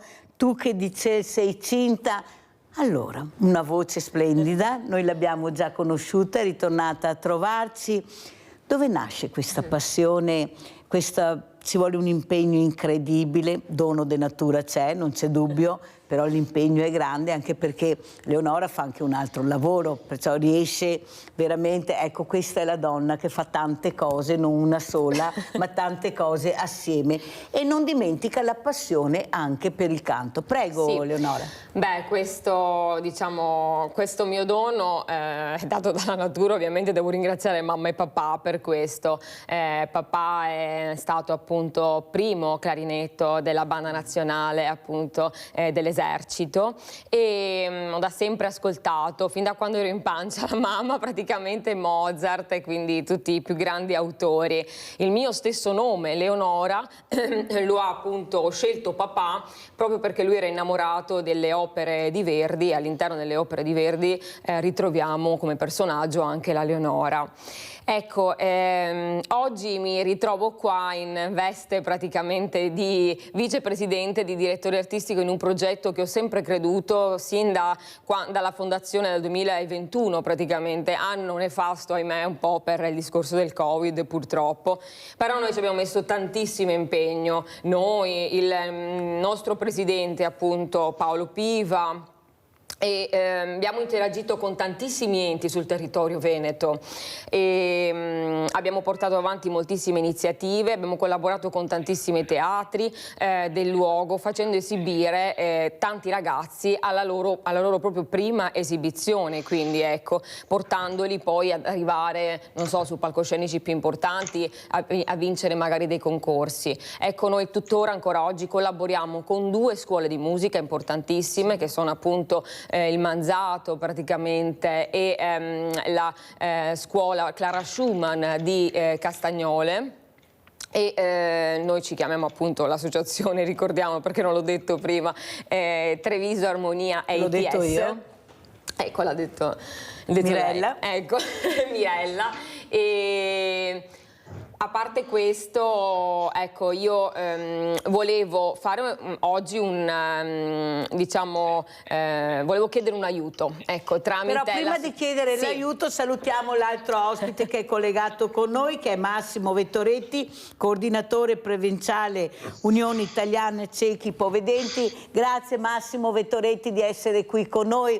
Voi capite l'importanza di ascoltare queste persone. Ecco, com'è la situazione, Massimo? Abbiamo sentito questa voce meravigliosa, ecco, anche voi potete usufruire anche di queste nuove, fortunatamente, tecnologie che vi permettono veramente di fare qualsiasi cosa, e prima era molto difficile, perciò capite l'importanza della ricerca e della tecnologia. Prego Massimo. Buongiorno a tutti, buongiorno agli telespettatori. No, la situazione è più o meno sempre la stessa, nel senso che noi continuiamo a lavorare sul territorio. Per quanto riguarda quello che di cui state parlando specificamente stamattina, evidentemente l'arte, la musica in particolare, sono da sempre state un'espressione privilegiata per le persone con disabilità della vista. Faccio eccezioni io perché sono stonato come una campana e violento il pianoforte ogni volta che lo tocco, quindi è meglio che io mi astenga. Giusto sabato c'è stato un evento che per noi è stato molto importante relativamente all'arte, perché è vero che la tecnologia aiuta molto ed è importante, ma è altrettanto vero che la sensibilità e la disponibilità all'ascolto e all'incontro sono altrettanto importanti. Abbiamo avuto la possibilità di collaborare con uno scultore qui del Trevigiano, che è originario della Puglia, ma ora lavora e vive a Vittorio Veneto, che è Matteo Cocomazzi, che ha fatto una mostra al Bailo, quindi un museo, una sede molto prestigiosa, che si intitola Si prega di toccare. È una mostra di scultura che si può vedere, come tutte le mostre, ma è anche una mostra di scultura nella quale il visitatore è invitato a toccare le opere per farne un'esperienza più completa. È nata con noi, diciamo, perché l'idea gli è venuta per un confronto con noi, ma è poi dedicata all'intera cittadinanza, quindi se ne avete occasione vale davvero la pena di immergersi in questa esperienza. Molto bello quello che ha detto anche il nostro, non avevo dubbi, Massimo Vettoretti, però quello che traspare, Leonora, è una questione che ha evidenziato Massimo, la sensibilità di capire, la sensibilità di conoscere, però la sensibilità di poter toccare con mano quello che offre il territorio, anche con questi eventi. Noi ieri abbiamo sentito tante manifestazioni, abbiamo visto tante persone. Non ho visto tanti uomini, ho visto molte donne che manifestavano, che si mettevano in prima linea, anche se io ieri ho cercato di fare una trasmissione con soli uomini e che parlino loro, perché loro a mio avviso è tempo che facciano un passo in avanti, non un passo a lato, ma un passo in avanti per proteggersi. Questa sensibilità di ascoltare anche tramite l'arte, anche tramite la musica, la cultura, il teatro. Com'è la situazione del tuo osservatorio, Leonora? Cosa vedi? Beh, il mio osservatorio è che bisogna fare sempre molto di più rispetto a quello che si fa già a partire dalle scuole, secondo me, Mirella, perché già le scuole dovrebbero avere la capacità di portare questi bambini già da piccoli all'interno dei teatri, dove praticamente ovviamente la musica li tempra, dice vabbè, ma la musica come mai può cambiare l'animo di una persona? Sì, la musica, la cultura sono cose che a forza di dai e dai riescono a entrare nell'animo praticamente del bambino, dell'uomo, e a temprare l'uomo del domani praticamente. Quindi se noi non diamo spazio a quella che è la cultura, che sembra essere, tra virgolette, consentitemi, il settore un po' sfigato, quello che non porta soldi, quello che praticamente viene visto sempre come l'ultimo settore in Italia, invece dovrebbe essere il primo settore. Guardate attorno a voi in che società ci stiamo immergendo, sempre di più aggressiva, sempre di più poco sulla parola, sul ragionamento, sul dialogo, perché non si fa più questo qua, non c'è più dialogo, i ragazzi non sono pronti all'ascolto. Ecco, una cosa che per esempio fa la musica è proprio l'ascolto, li abitua e li educa all'ascolto. Con delle regole ben precise. C'è il momento in cui bisogna stare in silenzio e ascoltare la musica, c'è un momento di discussione successivo a quello che viene fatto sul palcoscenico, quindi questa secondo me è proprio la base. Quello che però notiamo, avete visto anche questo sciopero, questo teatro importante, la Fenice, ci sarà pure un motivo se fanno sciopero questi musicisti. Il problema è come Leonora, che non si capisce il valore della cultura, dell'arte, della musica. Assolutamente. Ecco, queste persone hanno diritto, a mio avviso, di avere uno stipendio adeguato in base al lavoro che fanno. Qui è sempre una questione di soldi. Ma allora andiamo a tagliare e cercare proprio di risparmiare, non mettere fondi dove invece abbiamo bisogno, come l'ossigeno, che è la cultura, che è l'arte. No. Massimo Vettoretti, cosa dici? Cosa sta succedendo? Si tagliano dove non si dovrebbe tagliare? Prego. Di fatto, perché in ultima analisi la cultura è sorella dell'inclusione, della solidarietà umana, del sostegno alle persone più deboli. La cultura è, tra virgolette, superflua, nel senso che senza cultura si può mangiare, si può bere, ma si è un pochino meno umani, no? In qualche modo. Allora, secondo me il problema è sempre lo stesso, no? Cioè noi abbiamo una cultura in cui la tecnica, quindi le scienze esatte, l'informatica, la matematica, che per carità l'ingegneria sono importantissime, perché senza di esse non vivremmo, ma queste ci dicono cosa possiamo fare e come possiamo fare a farlo, non ci dicono perché dovremmo farlo o perché non dovremmo fare alcune cose. Per rispondere a queste domande serve la cultura, serve la musica, serve l'arte, serve la filosofia, serve la storia, serve tutto ciò che si chiamano scienze umanistiche, che è quello che ci rende umani, che è quello che definisce la nostra civiltà nel modo in cui essa è civile, io credo. Ed è una tragedia che questa cosa si stia perdendo. È un dramma i cui risultati vedremo nel loro pieno dispiegarsi fra poco, e li stiamo già vedendo. Senti Massimo, io ti ho invitato questa mattina proprio per parlare anche di questa violenza maschile verso la figura femminile. Io sono tanti anni che mi occupo di diversamente agili, di fragilità, e non ho mai visto una fragilità aggressiva. Io non ho ricordi di aver visto una persona diversamente agile aggressiva. Questo è dovuto a un qualcosa che avete voi, parlo come figure maschili naturalmente, che vi fa capire e ci fa capire che forse se vi guardiamo con altri occhi e vi ascoltiamo con un altro cuore, voi potete insegnare tante cose a quegli uomini che ancora si ostinano a non capire l'importanza del rispetto. Ecco, la parola è il rispetto della comunità, il rispetto della figura femminile. Io ieri ho visto questi due ragazzi, uno che è stato condannato all'ergastolo e uno penso che manca poco, la freddezza, il normalizzare tutto. L'impassività.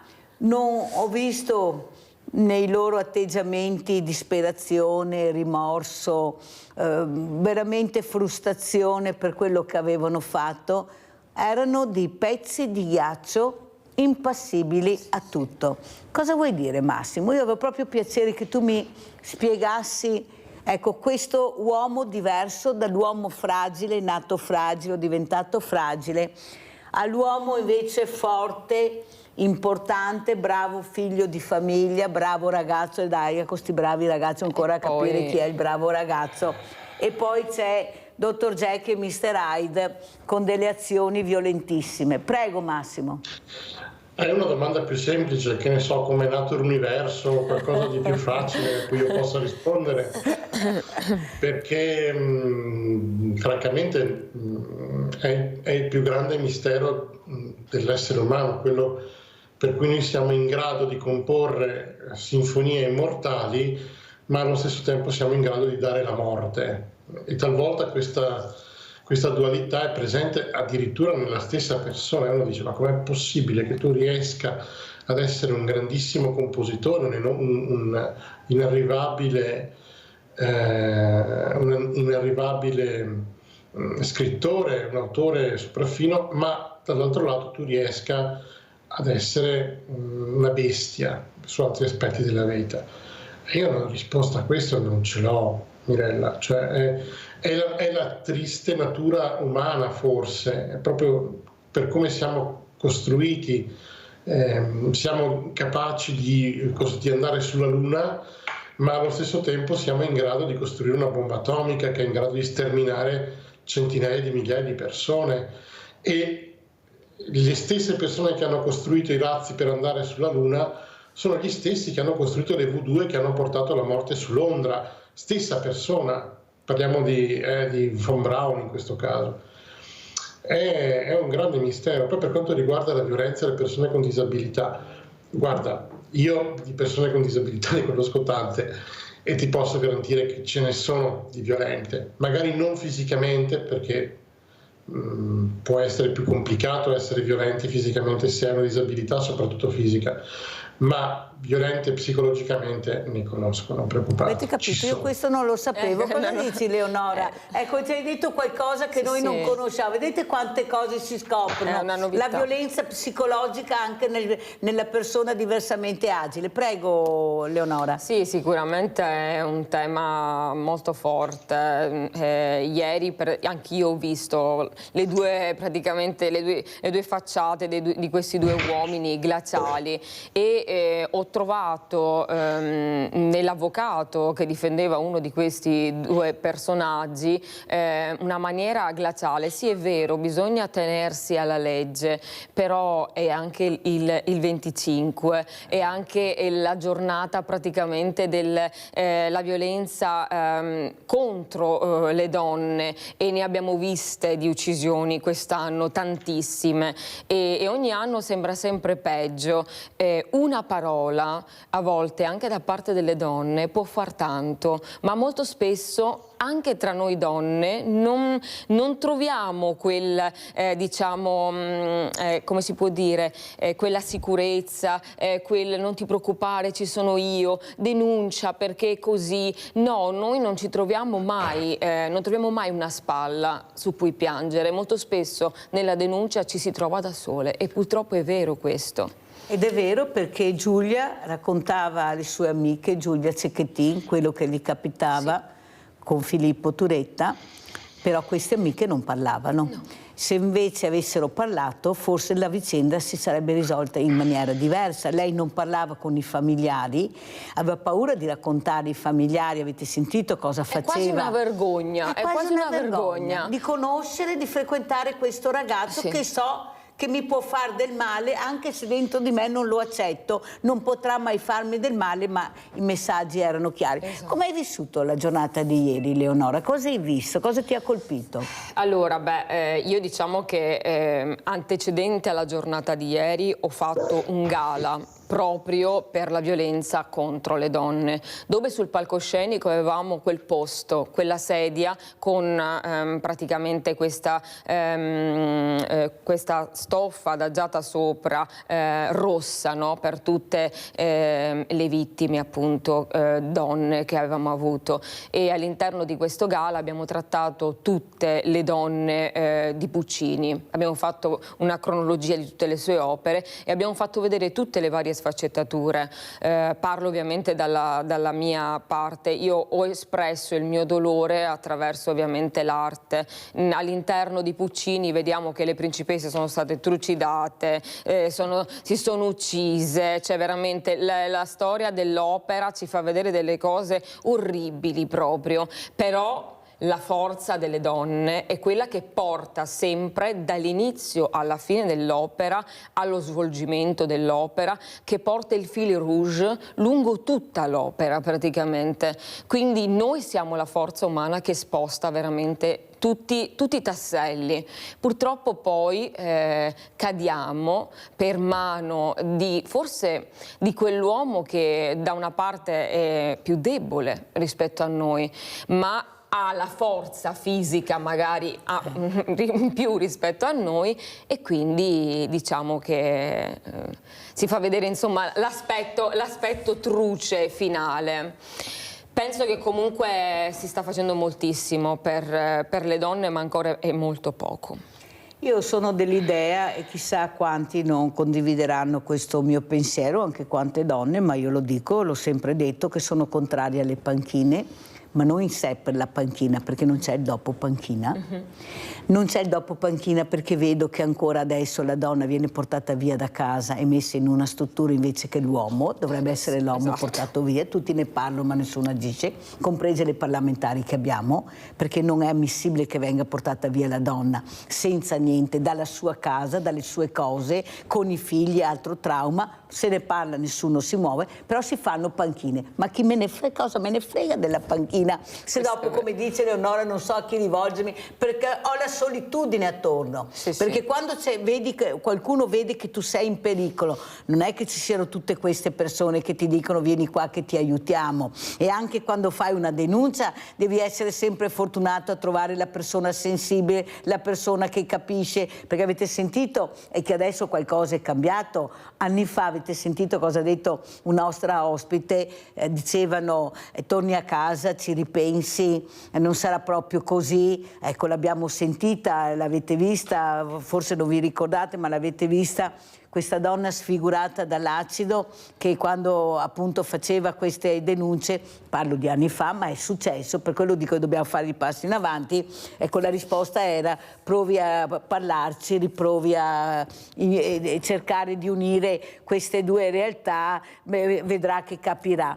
E questa donna è stata sfigurata. Secondo te, Leonora, cosa c'è che non va, che qualcuno non riesce a capire che non siamo ancora protette, che siamo ancora in balia delinquente, dell'ignorante, dello stupratore, perché il pericolo ce l'abbiamo dietro l'angolo.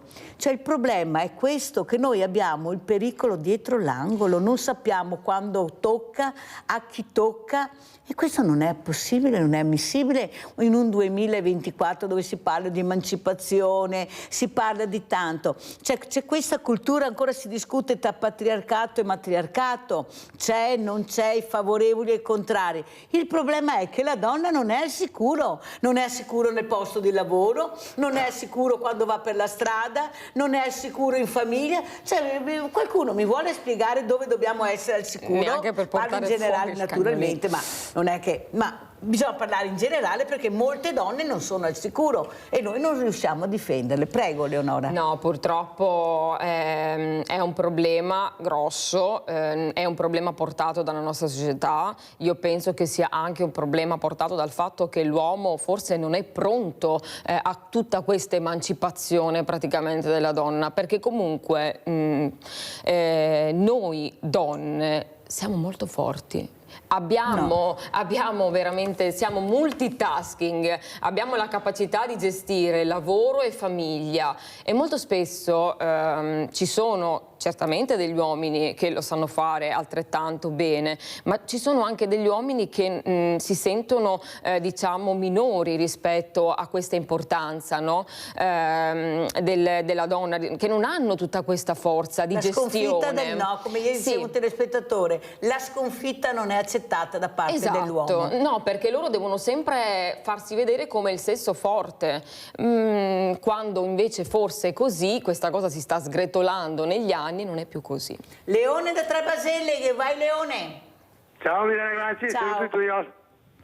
Allora è vero che la donna è sola, ma è incredibile quanto sola è, perché in Liguria una donna si è addirittura organizzata il funerale che si era accorta che il suo ex marito la voleva ammazzare, e nella strada dove era lo sapevano tutti, i carabinieri lo sapevano, tutti lo sapevano.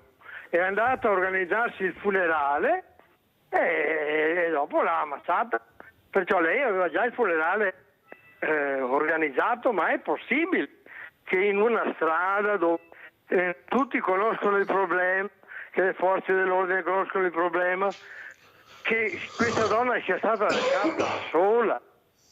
È incredibile, è una cosa che è impensabile che succeda. In questo paese succede di tutto.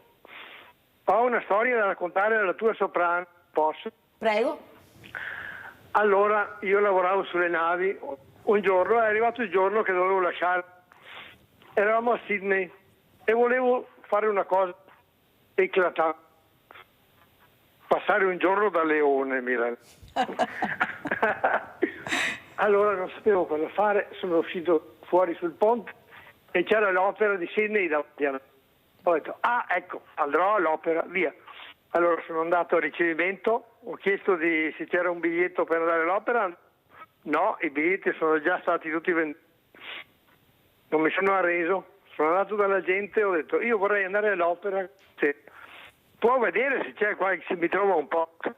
Dopo stavo andando via e mi è venuto in mente, guardi, no, in prima fila. E lui fa, se in prima fila mi costerà molti soldi, non sono un problema. Allora, dopo un po' mi chiamano, ho detto, ho 2 posti in prima fila. Benissimo, ho detto, me li prendo. Allora sono andato in prima fila, una cosa, guarda, i fuochi d'artificio non avevano niente a che vedere con essere in prima fila all'opera. C'erano 2 opere, Cavalleria Rusticana e Pagliacci, e c'era l'intermezzo, come si dice, non mi vengono le parole, sono agitato. Allora sono lì seduto e ho tutta questa, è una cosa magica che tu hai il direttore d'orchestra che batte e poi quello strumento, tu vedi quello strumento che si muove, quell'altro. E senti, siamo seduti in prima fila con te, magari Leonora sul posto vuoto che non hai detto chi c'era perché avevi 2 posti. Prego Leone. Una ragazza. Ah, finalmente che l'hai detto, no, perché sembrava ci fosse la sedia vuota.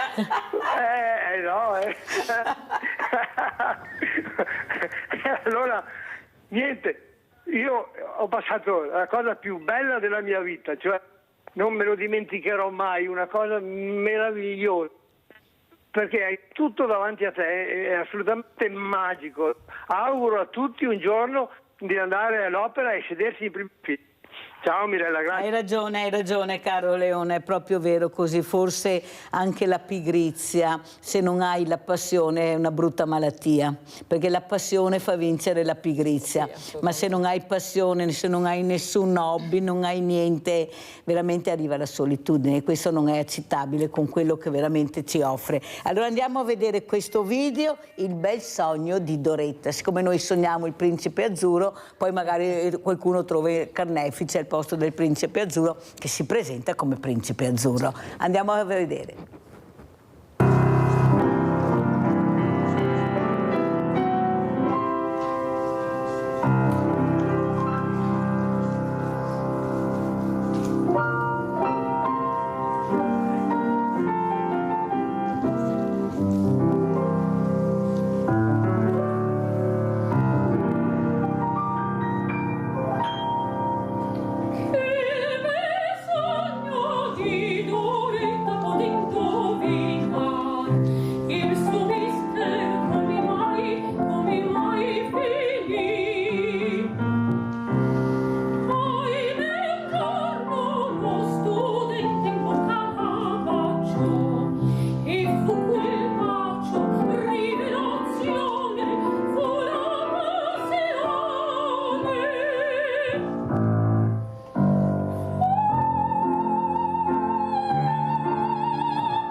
E facciamo anche noi un bel applauso alla nostra Leonora Gennusa. Massimo Vettoretti, hai sentito come ti ha accarezzato questa voce bellissima di Leonora, questo suono del pianoforte che ti ha accarezzato anche questo pianoforte, ti ha fatto sentire la sensibilità che è arrivata. Cosa dici Massimo? È una bellissima esecuzione, una bellissima interpretazione, naturalmente. Non sono un cultore dell'opera, però la apprezzo, nel senso, mi piace molto, non ne sono un grande conoscitore come dicevo, però non posso che fare i complimenti per l'interpretazione. Senti Massimo, cosa c'è secondo te che la politica non sta ascoltando? Molti amministratori appunto sono, non tutti, ma in parte delle volte sono molto lontani perché non riescono ad avere i fondi per aiutare anche le fragilità, per aiutare quelle persone che avrebbero diritto di vivere una quotidianità come tutti gli altri. Com'è la situazione dal tuo importante osservatorio, Massimo? Quante ore abbiamo? Prego? Quante ore abbiamo? Ah, decidi tu, guarda, libero, vai. Allora, se vogliamo rimanere un pochino aderenti con la tematica della giornata contro la violenza sulle donne, io devo con dolore dire che una delle cose che ho notato è che della violenza sulle donne con disabilità non si parla mai. Eppure è una realtà di cui appunto non si parla, ma che nasconde enormi spaccati di dolore e di storie drammatiche. Però è una realtà di cui non si sa praticamente nulla. Eppure, come ho detto, ci sono situazioni che io stesso ho potuto conoscere, sulle quali ho potuto, per fortuna, grazie alla mia posizione, in qualche modo intervenire e almeno parzialmente risolvere, che chiedono vendetta al cospetto di Dio.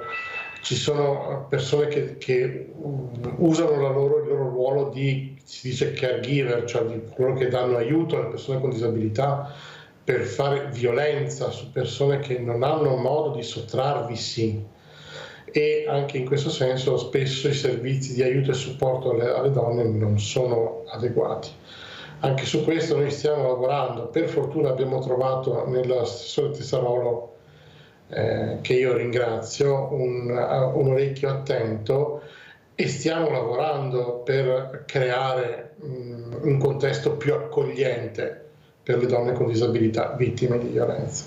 Sentiamo cosa ne pensa anche Eleonora. Ecco, questo è un discorso a me molto caro, tanto è vero che io, quando parlo anche di guerra, parlo a tutte quelle persone diversamente agili che non possono neppure scappare, perché non possono scappare proprio dovute alla fragilità che hanno, e questo mi fa molto pensare. Ecco, pensare che tu non puoi salvarti perché non riesci a scappare, sei da solo con questo enorme problema, non riesci a muoverti. Guardate che delle volte qualcuno non ci pensa, come ha detto Massimo, però la fragilità a 360 gradi offre di quelle sfumature da riflettere che incredibili. Prego Leonora. Assolutamente, se già ritroviamo praticamente problematiche, diciamo normalmente per le persone praticamente con delle problematiche, ovviamente è ancora più difficile tutto quello che troviamo.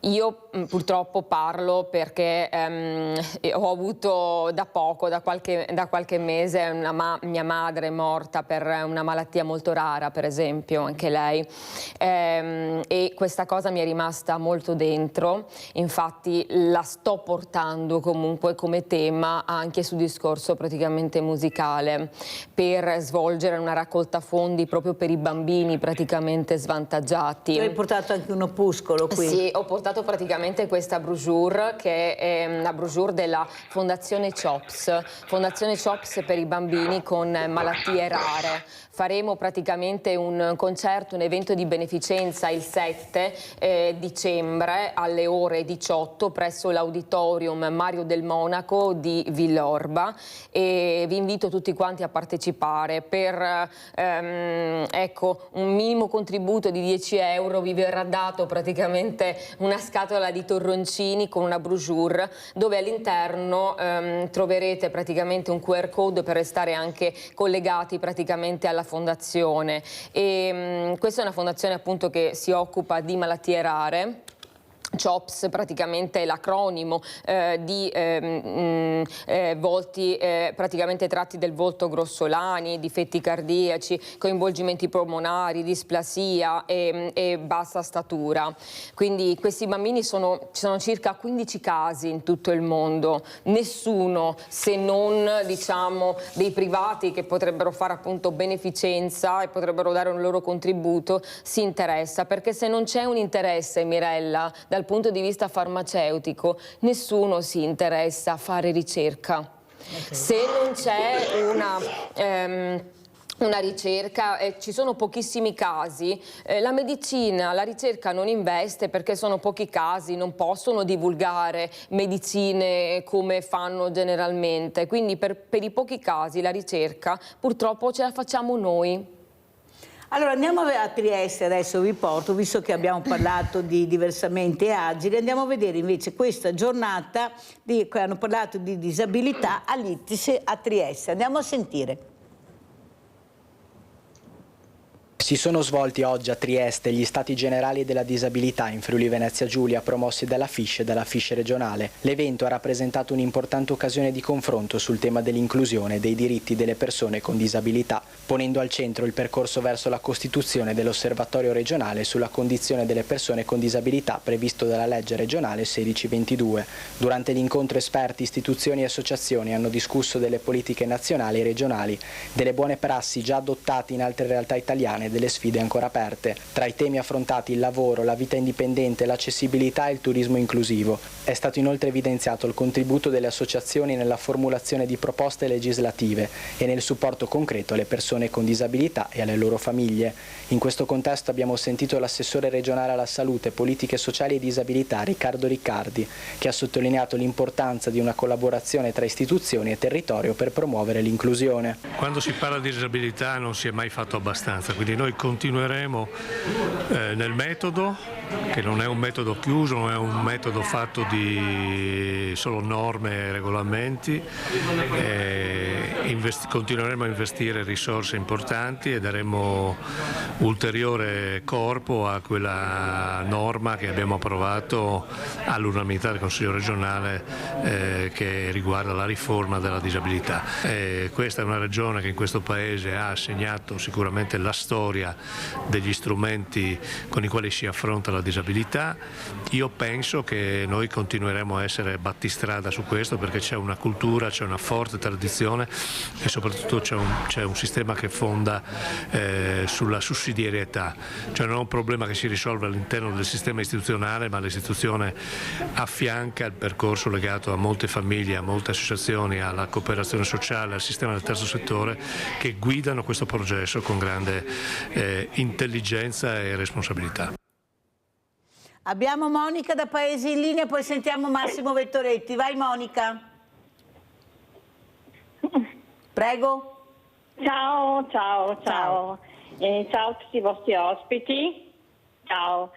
Allora, io l'esempio mio che vedo, che ho visto ieri nella giornata sulla violenza sulle donne, ho visto tante parole volate al vento dai politici, tante parole per speculazione, e poca voglia di fare, secondo me.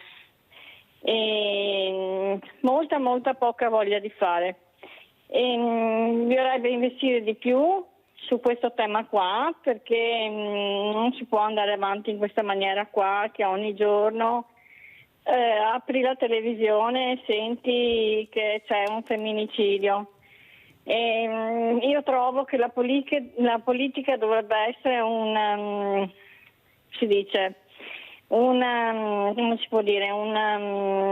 input a fare di più, a fare molto di più. E come dicevo l'altra volta che ho detto, molta più informazione anche sulle scuole e puntare più sulla scuola e dire, fare capire anche ai ragazzini rispetto alla donna e per la sua intelligenza. E poi anche comunque io quello che sto vedendo negli ultimi anni, vedo tanta disumanità, cattiveria e anche comunque tanta disuguaglianza, cattiveria. E poi secondo me la violenza in generale non è solo sulle donne, la violenza è esplosa un po' per tutto, specialmente sulle donne, però io vedo tanta violenza al di fuori proprio nel mondo e anche qui in Italia vedo tanta violenza su bambini, su animali, su donne, su ragazzini, vedo è una cosa, è un mostro praticamente, è un mostro che non si riesce a fermare, secondo me. Grazie Monica, molto chiara, ti ringrazio. Più di umanità, perché di umanità secondo me ce n'è rimasta poca. Grazie Monica. Sentiamo come commenta Massimo Vettoretti quello che ha detto Monica, questi bravi ragazzi, e questi ragazzi, anche Filippo andava a scuola, era un bravo ragazzo, studiava, cioè sono tutti bravi ragazzi. Alla fine bisogna capire dove c'è questo problema, da chi dovrebbe essere notato questo ragazzino, questo bambino che cresce, che ha dei problemi, perché i segnali c'erano. Qualcuno forse non vuole vedere i segnali, ma i segnali c'erano tutti, qualcuno doveva guardare. Sempre incolpare la scuola non è giusto, perché la scuola può fare quello che fa. Mi dicevano gli insegnanti, noi dobbiamo fare anche didattica, purtroppo vorremmo fare tante cose, ma non è che ci sia permesso di fare tutto quello che vogliamo. Sentiamo Massimo Vettoretti, vai Massimo. Noi abbiamo smembrato tutta una serie di servizi che teoricamente avrebbero potuto aiutare a contenere questo fenomeno. Allora, se voi andate a parlare con uno psichiatra o uno psicologo che lavorano ai cosiddetti CSM, cioè i centri di salute mentale, che pure ci sono sul territorio, vi diranno tutti quanti una cosa, che sono oberati di lavoro. Questi centri dovrebbero avere un'importanza enorme. Noi viviamo in una società complicata, difficile da gestire per tutti, ed è una società che causa frustrazione da un lato, perché siamo tutti quanti schiavi del mito del successo. Bisogna avere successo, bisogna arrivare primi, c'è questo mito, no? Bisogna arrivare, bisogna fare, bisogna arrivare in cima. Ma il problema è che in cima ci arriva 1 su 100, tutti gli altri 99 stanno sotto. E questi 99 qui, per come abbiamo organizzato la società, per come l'abbiamo costruita, sono tutte persone che hanno frustrazione, e non tutti sono in grado di gestire questa frustrazione, ed è quasi inevitabile che le persone caratterialmente o strutturalmente più fragili prima o poi cedano alla violenza. O ripensiamo la società come una rete di solidarietà e supporto e sostegno, oppure dobbiamo almeno avere a disposizione dei servizi che aiutino a contenere la violenza. Noi non abbiamo né l'uno né l'altro, e quindi inevitabilmente la violenza emerge, la violenza che è un tratto di tutti noi esseri umani, perché è facile parlare del mostro, Turetta è il mostro, ma non è così. Mostri possiamo essere tutti, chi più chi meno, chi in un modo chi nell'altro, siano semplicemente date le giuste condizioni, e noi in questo non abbiamo nessuna rete di sicurezza come società, ed è folle, completamente folle. Sentiamo Leonora come commenta le parole di Massimo Vettoretti. Trovo giustissimo tutto quello che ha detto Massimo, veramente. E il problema è appunto che la società, per come è stata strutturata, non è pronta per affrontare forse anche la velocità con la quale ci stiamo evolvendo verso la tecnologia, che da una parte sicuramente ci sta portando praticamente a... sicuramente ha delle novità, ha delle cose, diciamo, che stanno risolvendo moltissime problematiche nella nostra vita, ma ce ne sta mettendo molte altre come paletti in mezzo, perché molto probabilmente l'uomo non è pronto a tutto quello che ci sta arrivando addosso in questo momento, nel periodo praticamente dello sviluppo della nostra società. Quindi è giusto, bisognerebbe avere molte più strutture che riescano praticamente a farci capire, e anche a... non tutti siamo forti, Mirella, tale per cui possiamo dire vabbè, ci succede qualcosa nella vita, riusciamo a reagire. Molto spesso la gente ha un momento di depressione, ha un momento di solitudine e non trova nessuna struttura pronta ad aiutarlo, sia dal punto di vista lavorativo, sia dal punto di vista magari semplicemente quando una persona è a a casa sola, ecco, e quindi in quei momenti lì veramente servirebbe avere dei cuscinetti, ma questi cuscinetti mancano, perché non se ne occupa nessuno, perché non sono così importanti. Non vorrei mica che sia io a mettere il cuscinetto, che ci pensino gli altri. Esatto, cioè... Io ho già tanto da fare. Esatto. Allora andiamo a vedere invece questi giovani. Io punto molto sui giovani, io credo molto nei giovani, perché ne abbiamo di bravissimi, forse è quelli che dovremmo ascoltare di più e qualcuno non li ascolta, e forse ascoltiamo gli altri e sbagliamo tutto. Andiamo a sentire cosa hanno detto ieri violenza, donne e studenti e poi commentiamo.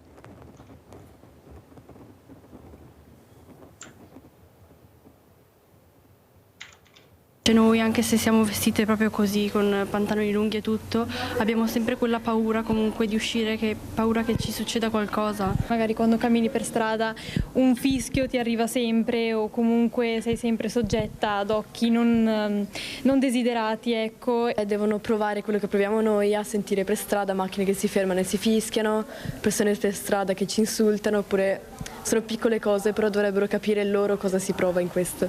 Letizia, Luna, Diana, il racconto di ragazze che ammettono di sentirsi più vulnerabili rispetto ai loro compagni in quanto donne. Anche mia mamma preferisce sempre che magari sia con un gruppo di persone per uscire. Magari quando torno a casa dalla discoteca o comunque dalle serate, sì, succede di assistere ad episodi del genere, ma non sono mai piacevoli. Stavano litigando, erano abbastanza accese le due conversazioni, però comunque la ragazza ha detto prova a picchiarmi e lui letteralmente gli ha risposto prova a parlarmi un'altra volta così e vedi cosa succede a casa. E in quel caso lì, appunto, io ero con un mio amico, mi sono fermato e ho detto come scusa? 3 voci tra le tante di una platea che questa mattina ha ascoltato diversi interventi, tutti focalizzati al contrasto della violenza di genere. Più attente le ragazze, più distratti i colleghi maschi, il culmine di un momento di confronto che li ha portati a lavorare in classe durante l'anno. È importante, soprattutto per i maschi, cominciare a riflettere su quali sono, diciamo, gli elementi, le basi per delle relazioni sane, relazioni non soltanto di genere, ma proprio nelle relazioni in generale. Cambiare le cose è possibile a partire da noi, dicono i ragazzi della consulta che questa mattina hanno presentato la carta dell'impegno al rispetto, 10 punti in cui si spiega come difendere e rispettare le libertà dell'altro. È una cosa sbagliata, soprattutto per il principio che c'è dietro a questa cosa di sentirsi superiore a un altro genere solamente perché magari hai più forza. Gruppi di confronto sono stati attivati anche all'ISRA questa mattina alla lettura della storia di Anna Maria, ospite dell'Istituto Menegazzi, la privazione della libertà, la sottomissione ai maschi di casa e l'esortazione ai giovani a non perdere di vista questa battaglia. E loro portano dei messaggi di emancipazione, di quanto sia cambiato ma quanto ancora debba cambiare. Quanto ancora deve cambiare, Massimo Vettoretti, e come hai sentito, cosa hai sentito dalle voci di questi ragazzi e ragazze, da queste persone? Perché io direi che sarebbe tempo di parlare di persone più che di maschile e femminile, anche se purtroppo il maschile, molto maschile, fa acqua da tutte le parti, questa è la verità a mio avviso. Prego Massimo. Sai, io credo che la violenza sia un problema, allora al di là della violenza di genere che è evidentemente un grosso problema, ma il problema, secondo me, è proprio di base. Cioè, nel momento in cui non c'è il rispetto della vita dell'altra persona, ma la vita diventa, il valore della vita di una persona ha meno valore di quello che per me avrebbe... Si è bloccato? Ci sono? Sì, adesso sì, Massimo. Ci sono? No, dicevo che il problema è di base, cioè nel momento in cui la vita di una persona ha meno valore di alcune altre cose, per cui io penso che la tua vita abbia meno valore, che ne so, dell'eredità che potrei raggiungere ammazzandoti, e questo è un grosso problema. Secondo me quello che dobbiamo fare è recuperare il valore della vita delle persone, della libertà delle persone. Tutto il resto poi viene di conseguenza, ma bisogna rieducarci tutti al riconoscimento del valore della vita dell'altro, della libertà dell'altro. Come ci saluti Massimo, perché il tempo è terminato, come vuoi salutarci? Beh, molto semplicemente io spero di avere sempre meno argomenti di cui parlare. Ecco, di quello di cui spero. Spero che di avere argomenti brutti, ma di avere argomenti belli, ce ne sono Certo. tanti, iniziare a parlare di argomenti belli. Grazie a Massimo Vettoretti di essere stato con noi. Sentiamo come ci saluta la nostra Leonora. Io ti ringrazio Mirella per essere qui e spero sempre più praticamente nelle amministrazioni, negli enti locali che supportino sempre di più le nostre iniziative come Treviso Armonia. Ecco, me lo già auguro. la parola diciamo la dice lunga, perché armonia vuol dire tantissimo, essere in armonia è la cosa più bella che ci sia, fa anche rima. Grazie alla nostra bravissima Leonora Gennusa, vicepresidente artistico di Treviso Armonia, e grazie ancora a Massimo Vettoretti, coordinatore provinciale Unione Italiane Ciechi Ipovedenti. Grazie, pubblicità.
Vi presento altri due graditissimi ospiti. Abbiamo Don Matteo Zorzanello. Buongiorno Don Matteo, grazie di essere qui con noi. Parleremo di tante cose questa mattina con Don Matteo. Saluto anche, vediamo se è collegato, il dottor Antonio Romeo, cambiamento maschile. Vediamo se c'è il dottor Romeo.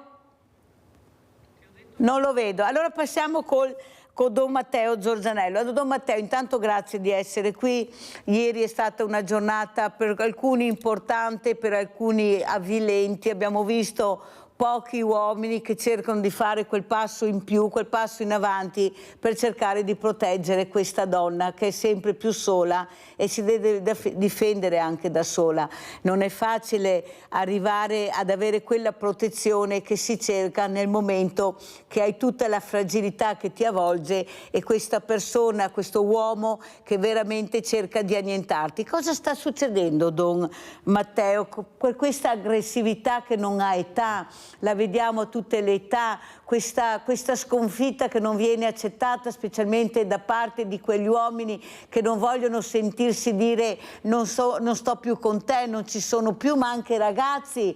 È una cosa inaudita. Questi due ragazzi ieri, uno con l'ergastolo e l'altro che mancava poco, con una impassibilità, con una freddezza che ci ha reso veramente partecipi di quello che è quel mondo veramente che non conosciamo, che è il mondo dei bravi ragazzi, dei bravi mariti. Prego, Don. Sì, la riflessione sarebbe ampia ovviamente, no?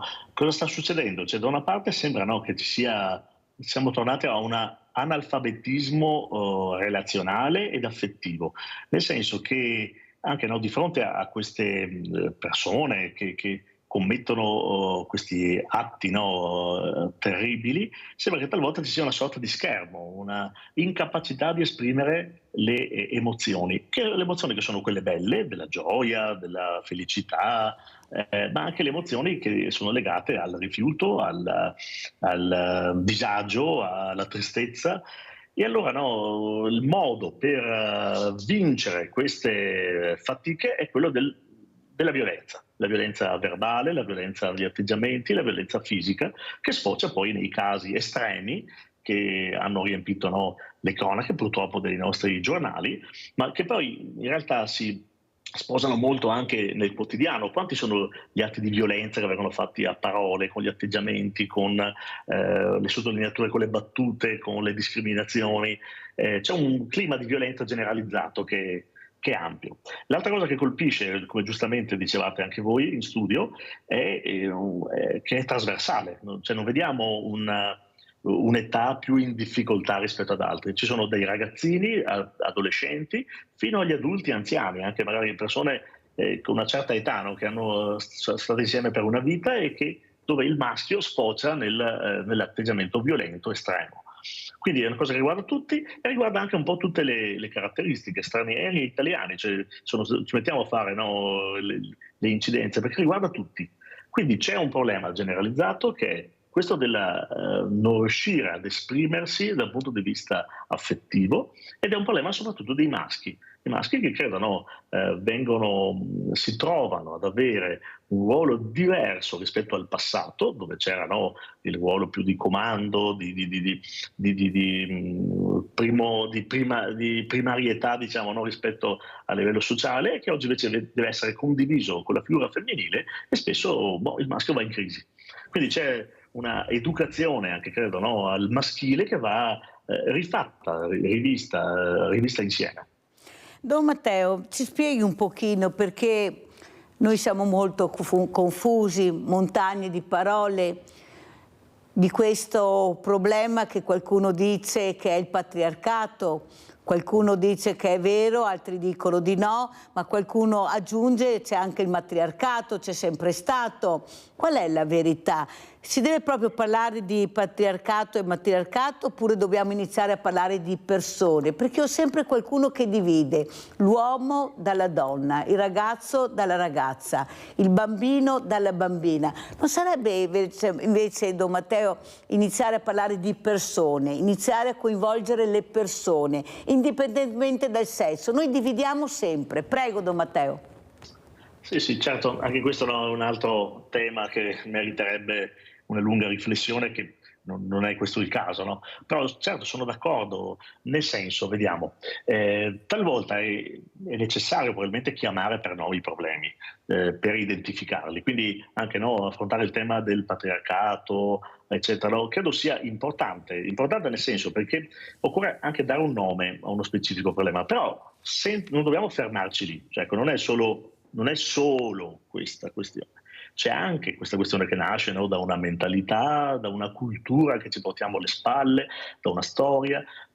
Però c'è anche molto altro, c'è appunto la frustrazione, l'incapacità di esprimere le emozioni, come dicevo prima, c'è talvolta la non percezione della bontà dell'altro, che l'altro è un dono a prescindere, no? Al di là di quello che se mi serve o non mi serve, se mi è utile o non mi è utile. E quindi sono d'accordo, come diceva anche lei, il termine persone, incontriamoci tra persone, credo sia davvero, lo dobbiamo riscoprire, perché è l'altro che è diverso da me, uomo, donna, con la sua storia, con la sua provenienza, ma ci relazioniamo da persone, siamo importanti. Poi da un cristiano come me, voglio dire, è un dono di Dio, noi diciamo, anche, ed è vero, per cui come possono pensare che l'altro sia un nemico in qualsiasi modo da abbattere a prescindere? Ecco, allora, credo che sì, sono d'accordo. Allora, nel senso, da una parte, ogni tanto occorre chiamare le cose per nome, per identificarle e poter capire meglio il problema, ma non dobbiamo fermarci lì, dobbiamo andare oltre. E credo che la proposta di veramente guardarci come persone possa essere una chiave di lettura che ci dovrebbe aiutare, insomma, a recuperare questo senso di fraternità, di umanità, anche di accoglienza della diversità, come dono, come opportunità, e non necessariamente come occasione di scontro, di odio, di divisione o di sopraffazione. Però c'è un però, Don Matteo, che sì, arriva la solitudine e tu non sai a chi rivolgerti, per paura, per pudore, eppure sei sola in un mondo che ti sta facendo molto male, nel lavoro. Io ho detto: dov'è sicura la donna? In nessun posto, neppure a casa, in famiglia. Dov'è sicura la donna? Nel lavoro? No, neppure nel lavoro non è sicura.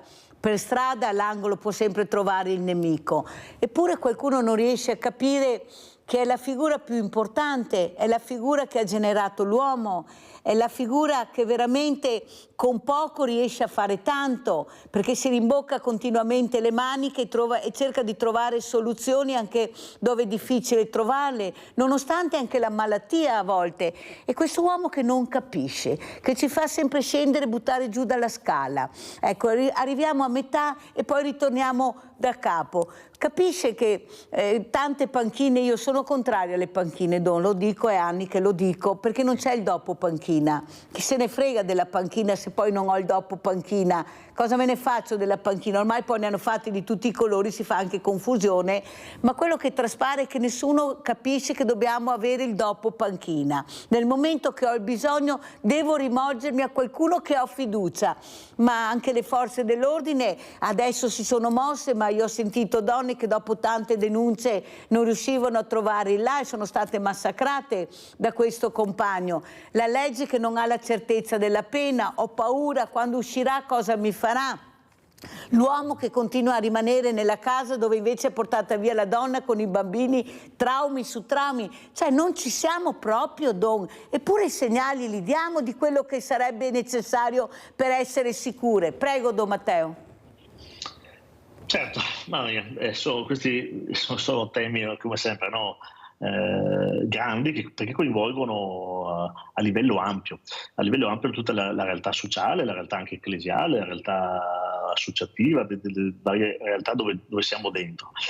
E c'è di sicuro, ecco, no? Allora, sono d'accordo con lei, nel senso che i segni da soli non bastano, non è sufficiente mettere, appunto facciamo l'esempio della panchina, non è sufficiente la panchina perché si è risolto il problema, questo spero sia chiaro per tutti, no? E anche per chi le propone. Vogliono essere, io immagino, un ricordo, meglio un punzecchiare, perché poi o si cambia il nostro modo di stare insieme oppure che stiamo a fare? Cioè, siamo sempre le solite.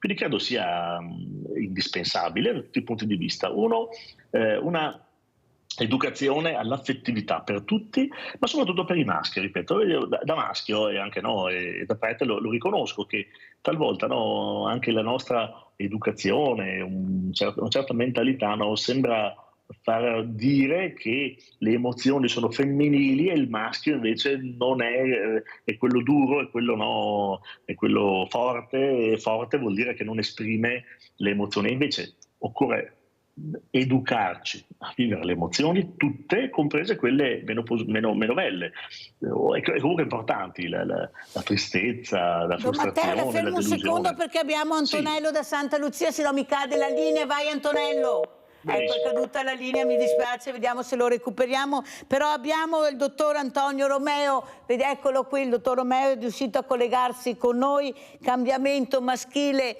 io faccio sempre fatica, dottor Romeo, a capire se c'è la volontà di fare questo cambiamento maschile. I numeri mi danno ragione, basta vedere i femminicidi, gli stupri, basta vedere l'aggressione, quasi sempre, per non dire sempre, questi uomini di qualsiasi età che veramente hanno un'aggressività verso questa figura che diventa sempre più importante, che diventa sempre più maledetta nel vero senso della parola. Mi scuserà il Don, ma è una brutalità maledetta che non riusciamo a sconfiggere noi donne. Siamo noi le sconfitte se nel 2024 abbiamo questi numeri. Prego, dottor Romeo. Sì, buongiorno, chiedo scusa, sto usando il cellulare perché il computer non mi va. Ma allora, quest'anno sono 10 anni esatti che a Montepellino abbiamo aperto un PUAV. Un PUAV è Centro Uomini Autori di Violenza. Abbiamo visto centinaia di uomini, quindi quello che dico io è semplicemente basato sui colloqui con questi uomini, in un percorso di un anno in cui li aiutiamo a accettare il fatto che della violenza sono gli unici responsabili. Ha senso questo lavoro anche per diminuire il rischio per le donne, per prevenire la recidiva, per cercare di contrastare gli effetti della violenza assistita. Quindi parliamo di responsabilità, consapevolezza, empatia e comunicazione. Molti di questi uomini, a spanne 45% ne escono. Come faccio a saperlo? Perché nel percorso evidentemente abbiamo l'esperienza e la formazione specifica per capirlo. Il percorso dura 1 anno e poi per 3 anni facciamo dei follow-up, cioè degli incontri per 3 anni consecutivi. Abbiamo molte lettere di uomini e di donne che ci dicono che hanno risolto il problema, quindi un po' come gli alcolisti e un po' come i tossicodipendenti, alcuni ce la fanno, altri no. E che questo sia un percorso valido ne sono convinto, non l'abbiamo inventato noi, è nato negli anni 70 negli Stati Uniti, il primo centro a Boston, 1977, si sono poi espansi nel nord Europa, poi in tutto il mondo. In Italia il primo è stato a Firenze, dove abbiamo studiato io e le mie colleghe, dove continuiamo a formarsi, e questo è il dato. Di questi centri ce ne sono in tutto il mondo. Per come la vedo io, tutto può essere utile, tutto ciò che si sta facendo si farà di più, ma come ho detto l'altra volta Mirella, il problema fondamentale è che se io uso violenza, io sono l'unico responsabile della violenza, io devo cambiare modo di pensare delle donne, sulle donne, sugli uomini, che cosa è un vero uomo.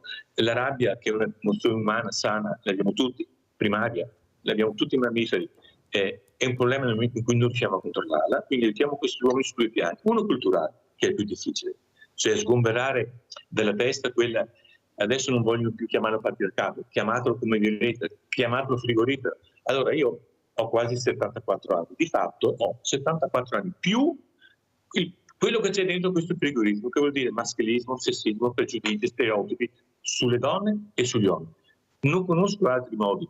Io, se faccio violenza, devo cambiare. Se non ci riesco, devo farmi aiutare. Gli uomini che vengono con l'ambiente maschile si fanno aiutare, alcuni si fanno, altri no. Per quello che ne capisco io, altri sistemi non ce ne sono. Braccialetto elettronico, galera, convegni, flash mob, tutto quello che vuoi, tutto utile.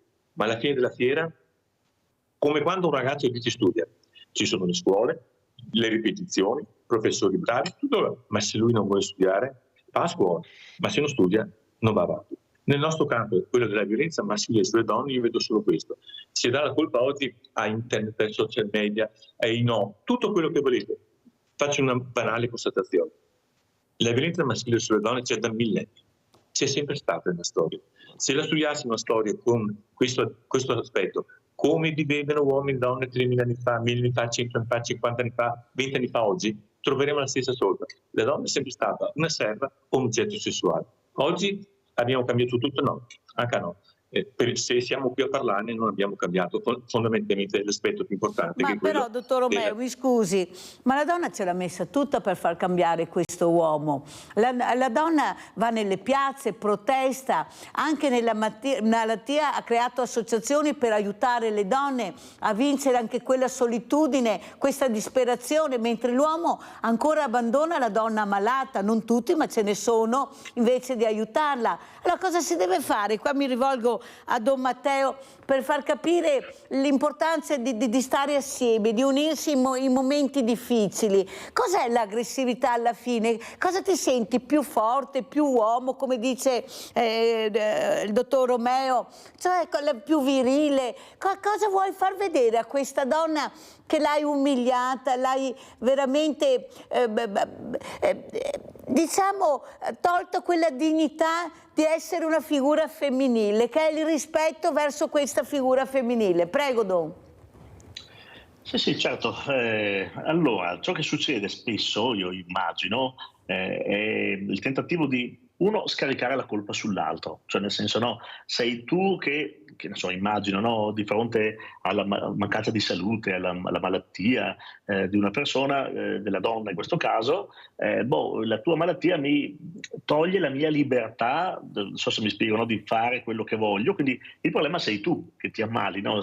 E trovare un problema all'esterno, evitare la propria responsabilità. Quindi se il problema sei tu, il problema mi impedisci di fare quello che voglio, che desidero, che sogno, e allora sei un peso, e allora i pesi vanno tolti.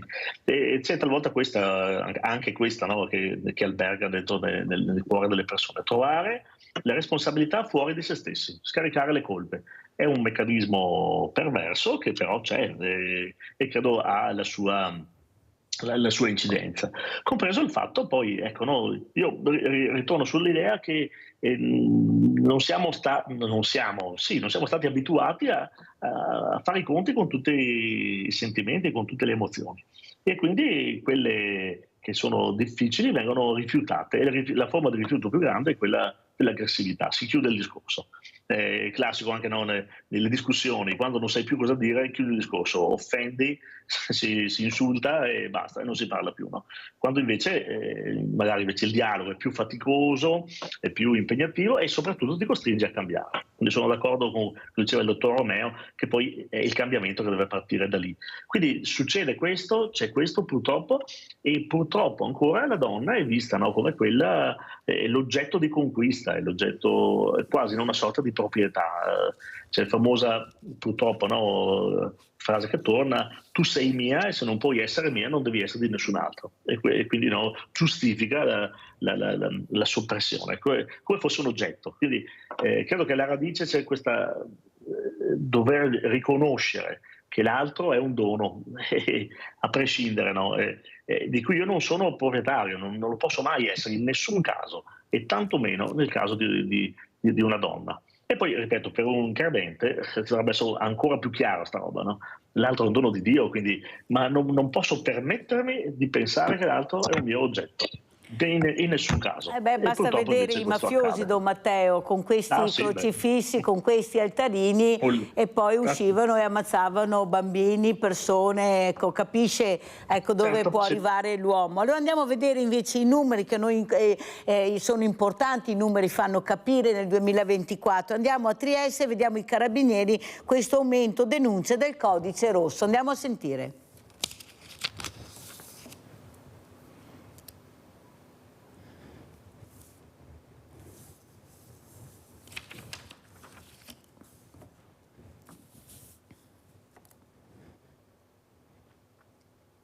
Adesso parte il servizio. Sono poco meno di 200 le denunce per codice rosso ricevute dai carabinieri di Trieste da inizio anno. Si tratta in prevalenza di maltrattamenti in famiglia, ma anche atti persecutori e revenge porn. Il dato rappresenta sicuramente un incremento rispetto all'anno precedente, quando le segnalazioni erano state circa 130. Ad aumentare significativamente rispetto al 2023 sono stati gli episodi di stalking, quasi triplicati. Questi numeri però evidenziano anche l'aumento delle denunce nei reati di genere, rivelando una presa di coscienza ed una maggiore consapevolezza da parte delle vittime e il superamento di quella ritrosia dettata dalla vergogna. È grazie alle denunce, infatti, che emerge il sommerso dei reati di genere, che nella maggioranza dei casi resta ancora chiuso tra le mura domestiche.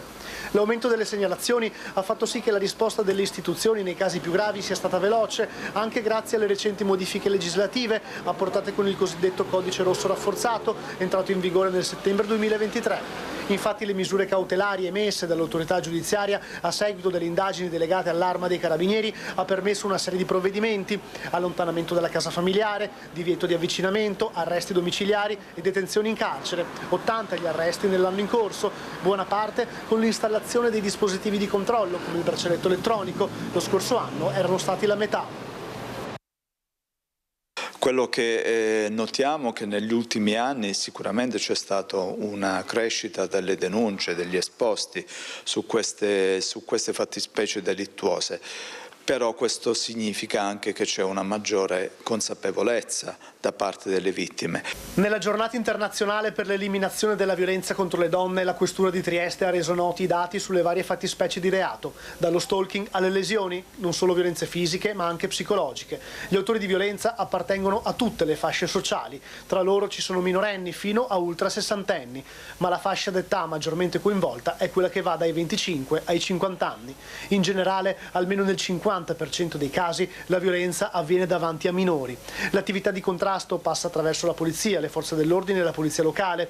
La Questura di Trieste in questi giorni è impegnata in diverse iniziative mirate alla prevenzione attraverso la distribuzione di dépliant nei supermercati, la presenza nelle piazze del camper della campagna Questo non è amore e la partecipazione a eventi sul tema.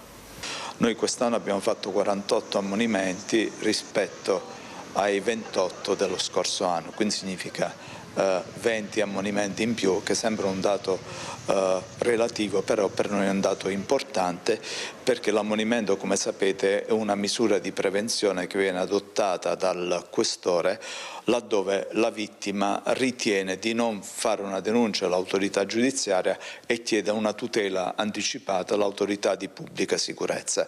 Ammonimento che è uno strumento molto utile, perché poi se uno commette altri fatti poi si va a diritto all'autorità giudiziaria, ma soprattutto ci consente anche di affidare gli autori delle violenze, noi li invitiamo ad andare e la gran parte di loro alla fine ci va, a un'associazione con cui abbiamo un protocollo d'intesa da anni, che è l'associazione Interpares, che si occupa del recupero dei violenti. Allora, dottor Romeo, abbiamo sentito sia i Carabinieri che la Polizia di Stato, sono numeri che veramente fanno pensare. Io sono dell'idea che non ci siamo proprio, ci sarà qualche miglioramento, ma alla donna basta che ne trovi uno e ne basta per tutta la vita, ecco, essere massacrata, essere veramente violentata o addirittura uccisa. E poi i traumi per questi bambini, per questi figli, per questi genitori, anche diversamente giovani. C'è qualcosa che non si riesce a capire, perché sono i famosi poi colletti bianchi alla fine, non è che sia proprio il disagiato, il barbone, il drogato, queste sono persone al di sopra di ogni sospetto. Come fare a riconoscerli? Prego, dottor Romeo. Guardi, cosa ha detto il commissario di polizia? Ha detto: noi facciamo tutto ciò che spetta alla polizia. Alla fine però invitiamo queste persone ad andare nei centri di recupero per gli uomini maltrattati. È perfetto.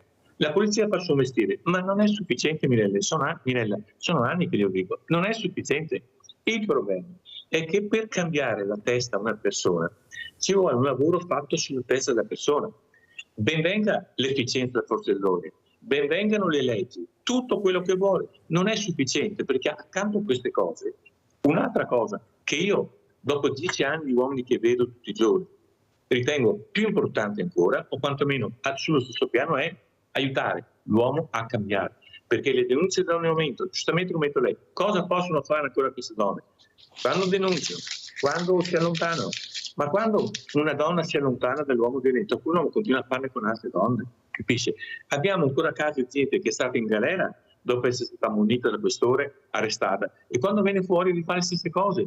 E riusciamo a capire che forse c'è qualcos'altro da fare. Einstein diceva: se fai sempre le stesse cose, ottieni sempre lo stesso risultato. Quindi, ripeto, va benissimo tutto utile. Addirittura la polizia migliora ogni anno, efficienza, ma non basta. La chiave di volta è aiutare gli uomini a cambiare testa. Punto. Don Matteo, sentiamo come commenta le parole, i servizi anche Don Matteo. C'è molto da lavorare, ma con chi e dove e su cosa? Prego, Don Matteo.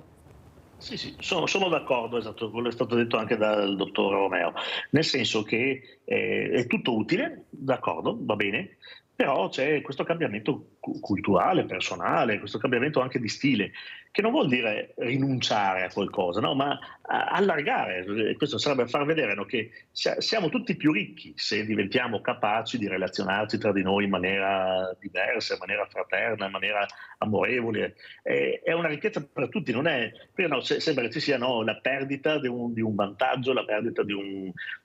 non è così, se lo guardiamo bene capita esattamente l'opposto. Diventiamo una realtà davvero più serena, più bella, più vivibile, e quindi è un vantaggio per tutti. Cosa succede? Sono d'accordo, il cambiamento è anche culturale e anche educativo. Io credo che anche dal punto di vista proprio con le giovani generazioni e non solo, educarsi attraverso il confronto, il dialogo, il lavoro di gruppo, e confrontarsi ad esprimere le proprie emozioni, le proprie sensazioni, le proprie idee, con coraggio e con onestà e con correttezza. Educarsi appunto al rispetto che nasce dal rispetto delle regole, ma rispetto anche del valore dell'altro. L'uso delle parole, io credo sia importante tornare, le parole sono importanti e spesso da parole violente nascono poi azioni violente, e quindi anche un'educazione sulle parole che usiamo. È chiaro che tutti abbiano la loro responsabilità, la famiglia, la scuola, la Chiesa, le comunità ecclesiali, con le esperienze ad esempio per gli adolescenti, i giovani, dei campi scuola, i GRES, i centri estivi, alla catechesi, ai corsi di formazione per i fidanzati. Sono un sacco di possibilità per nel concreto andare a incidere su questo cambiamento di linguaggio, di mentalità e di visione dell'altro. Per cui questo è fondamentale, sono d'accordo. Se non capita questo, vabbè, ci saranno sempre regole più restrittive, ma il problema è che il problema si ripresenterà in altri modi e non ne usciamo, insomma. Allora adesso vi porto a Udine, andiamo a vedere questo video, violenza sulle donne.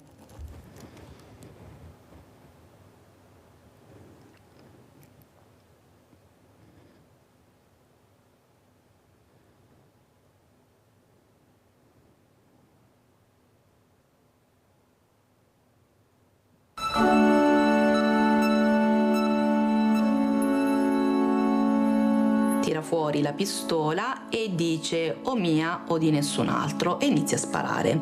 Io cado per terra, mi ritrovo in un lago di sangue, lo guardo, gli chiedo per favore fermati, cosa stai facendo? Lui si ferma, vede che ero ancora viva e riprende a sparare mentre io ero per terra. Io sono viva per miracolo perché lui voleva uccidermi.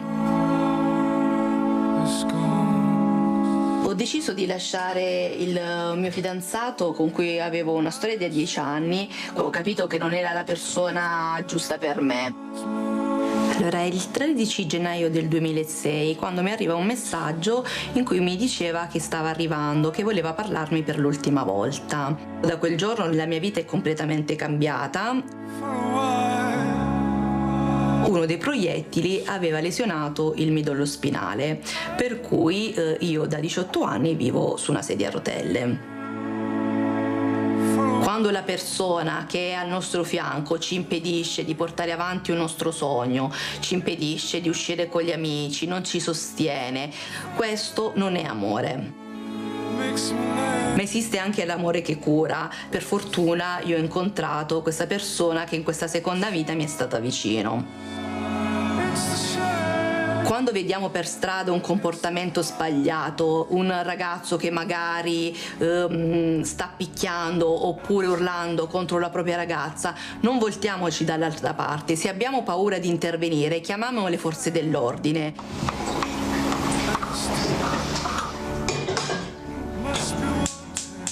La violenza sulle donne riguarda tutti, uomini e donne, perché al mio posto potresti esserci tu, potrebbe esserci tua figlia, tua mamma, una tua amica. Non fatevi gli affari vostri, la violenza sulle donne riguarda tutti noi, non voltatevi dall'altra parte.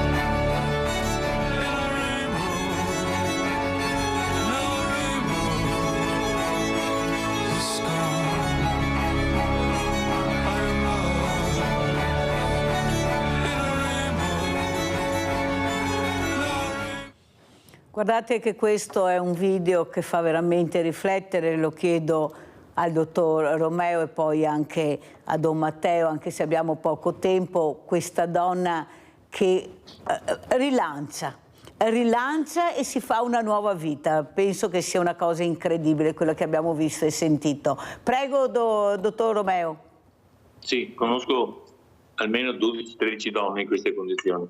È chiaro che come sempre, guarda te, è sempre la donna che prende la parola, si rende conto. Anche in questo caso, mai una volta che sentiamo la voce di un uomo che dice io ho sbagliato tutto. Come diceva il sacerdote, di cui mi spiace dimentico il nome, Don Matteo. Così. Ecco, Don Matteo, condivido tutto quello che ha detto. Quindi l'educazione che parte dalla famiglia è la prima, una volta si riceve la prima agenzia di socializzazione. La famiglia, chiaro che se fin da subito, da piccolissimo, ti comporti in modo diverso tra maschio e femmina, nasce subito il problema. È dimostrato che se tu alla nascita, nei primi mesi, metti trenini, invento e bambole, indistintamente maschi e femmine possono usare tutte e due. Se crescendo li abituiamo con lo stesso rispetto reciproco, dove non c'è una gerarchia, una volta in prima elementare un bambino ha detto alla sua amichetta, stavamo litigando, taci tu che sei una femmina. Non gli ha detto sei brutta, sei grassa, sei stupida, no, tacci tu che sei una femmina.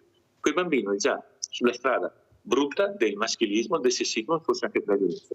E questo è un problema maschile, culturalmente e anche femminile, che anche le donne hanno certe idee sugli uomini che sono superiori, che lo devono supportare. Il Don si ricorderà, ma è molto giovane, ma insomma avrà letto che negli anni 50 le donne quando si incontravano si dicevano: sai, pensa che mio marito non mi picchia, perché la regola in base alla legge, allo ius corrigendi, del latino diritto di correse, permetteva a mio papà di picchiare mia mamma e mie sorelle. Era la legge, chiaro? Quindi è culturale fondamentalmente il fatto, perché la rabbia si impara a governare, è la cosa meno difficile. Guardate che la seconda sera che vengono da noi sanno già come fare. Il problema è culturale, la superiorità maschile, la provocazione delle donne, tutti quegli stereotipi che abbiamo in testa da millenni che ci portiamo dietro, il problema è fondamentalmente culturale. Quando noi aiutiamo l'uomo a rivedere tutto, cosa facciamo con gli uomini? Ci siamo tutti in cerchio, rivediamo alla moviola quello che è successo, cosa ne pensi, cosa avresti potuto fare, cosa provi, cosa provavi, e lo aiutiamo a crescere, a dare una dimensione, questa sì, virile, nel senso di uomo forte, ma non per picchiare, ma forte per saper controllare le emozioni e per rispettare le donne. Grazie dottor Romeo, siamo proprio in chiusura, sentiamo come ci saluta Don Matteo Zorzanello, che ringrazio di essere stato qui questa mattina, perché noi dobbiamo anche capire che anche la fede che sorregge certe donne, ecco, la speranza che qualcosa cambi, come a questa donna che veramente la vita è stata cambiata da un altro uomo, da una persona per bene. Prego Don Matteo. Certo, esatto, ecco, l'esperienza di questa donna non dice anche la tragicità che c'è dietro a questa forma di violenza, perché noi di solito ricordiamo, perché fa più notizia, i casi più estremi dove c'è anche la morte, ma quanti altri casi, no? Dove non c'è la morte, ma c'è una ferita che resta indelebile, fisica o morale della persona, no? E quanto grave è questa cosa, e quanto violenta, e quanto fa star male. Per cui ecco, no, il doverci rendere conto che noi non possiamo essere padroni dell'altro, ma semplicemente accogliere l'altro come un dono. E talvolta anche l'aspetto religioso, che fa parte dell'aspetto anche, no, culturale, ha magari contribuito a tenere questi ruoli, no, distinti, il maschio e la femmina, e non in quanto ruoli diversi che ci possono essere, ma in quanto dignità diversa. Non è la stessa cosa, perché compiti diversi ci possono essere, anzi sono indispensabili, non tutti possiamo fare le stesse cose, ma un conto è dire che abbiamo un compito diverso, un conto invece è dare una dignità diversa. E sembra, no, e finora nel passato c'era questa idea che l'uomo, il maschio, ha una dignità superiore alle donne e può permettersi di fare cose, giustamente ricordava il dottor Romeo, anche, no, usare la violenza come legittima, era legittimata addirittura dalla legge. Quindi immaginiamo quanta strada dobbiamo ancora fare, no, per uscire da questa logica e ricordarci che le differenze ci vogliono, sono importanti e sono anzi preziose, ma la differenza non vuol dire diversità di valore, anzi tutto l'opposto. Speriamo Grazie a Don Matteo Zorzanello, collegato con noi da Vicenza, grazie al dottor Antonio Romeo, Cambiamento Maschile, di essere stati con noi. Noi ne parleremo, bisogna continuare a parlarne, non solo il 25 novembre, ma io direi qualche giorni, una pillola, ecco, di saggezza non farebbe male. Grazie, adesso andiamo a pranzo con la proposta di Mirella. Buongiorno, grazie a voi. Suppa di pesce all'usticense. Ustica, ossia relitto di vulcano spento, da ustum, bruciato. Per i greci invece era ostiodes, ossario o isola delle ossa, per i resti umani di una deportazione cartaginese di soldati mercenari ammutinati che qui trovarono la morte per fame e sete. Oppure, secondo la mitologia, le ossa degli sventurati naviganti che rimanevano incantati dall'ammaliante voce delle sirene. Ingredienti per 4 persone: 1,2 kg di pesce misto già pulito, una cipolla tagliata, 2 spicchi d'aglio, un ciuffo di prezzemolo, 4 pomodori, mezzo bicchiere di olio extravergine d'oliva, sale, pepe.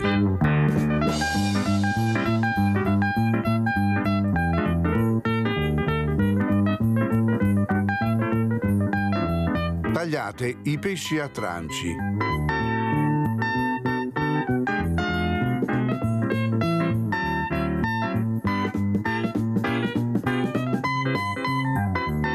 pesci vari e frutti di mare che trovate al mercato, anche surgelati.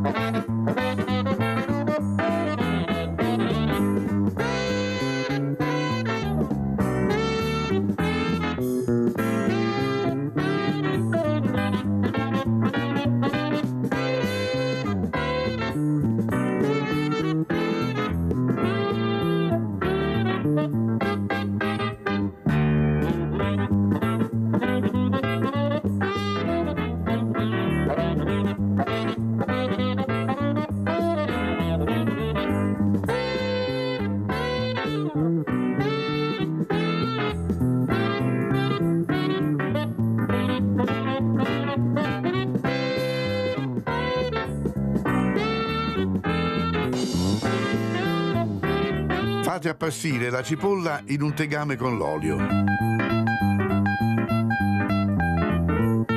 Aggiungete il trito di aglio e prezzemolo.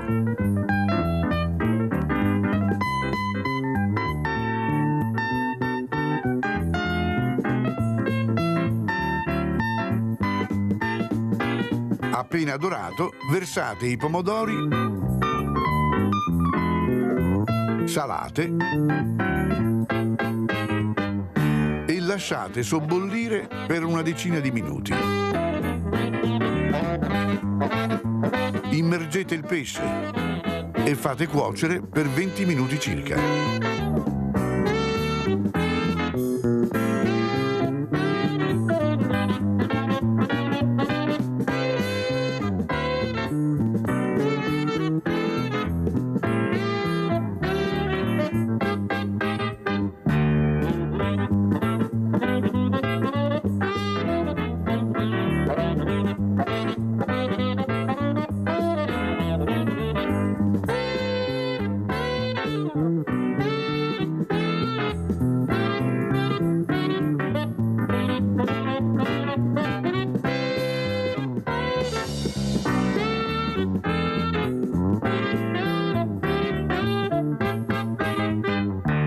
A fine cottura, servite la zuppa con il suo sugo in un piatto dove, precedentemente, avrete posizionato dei crostini strofinati con aglio.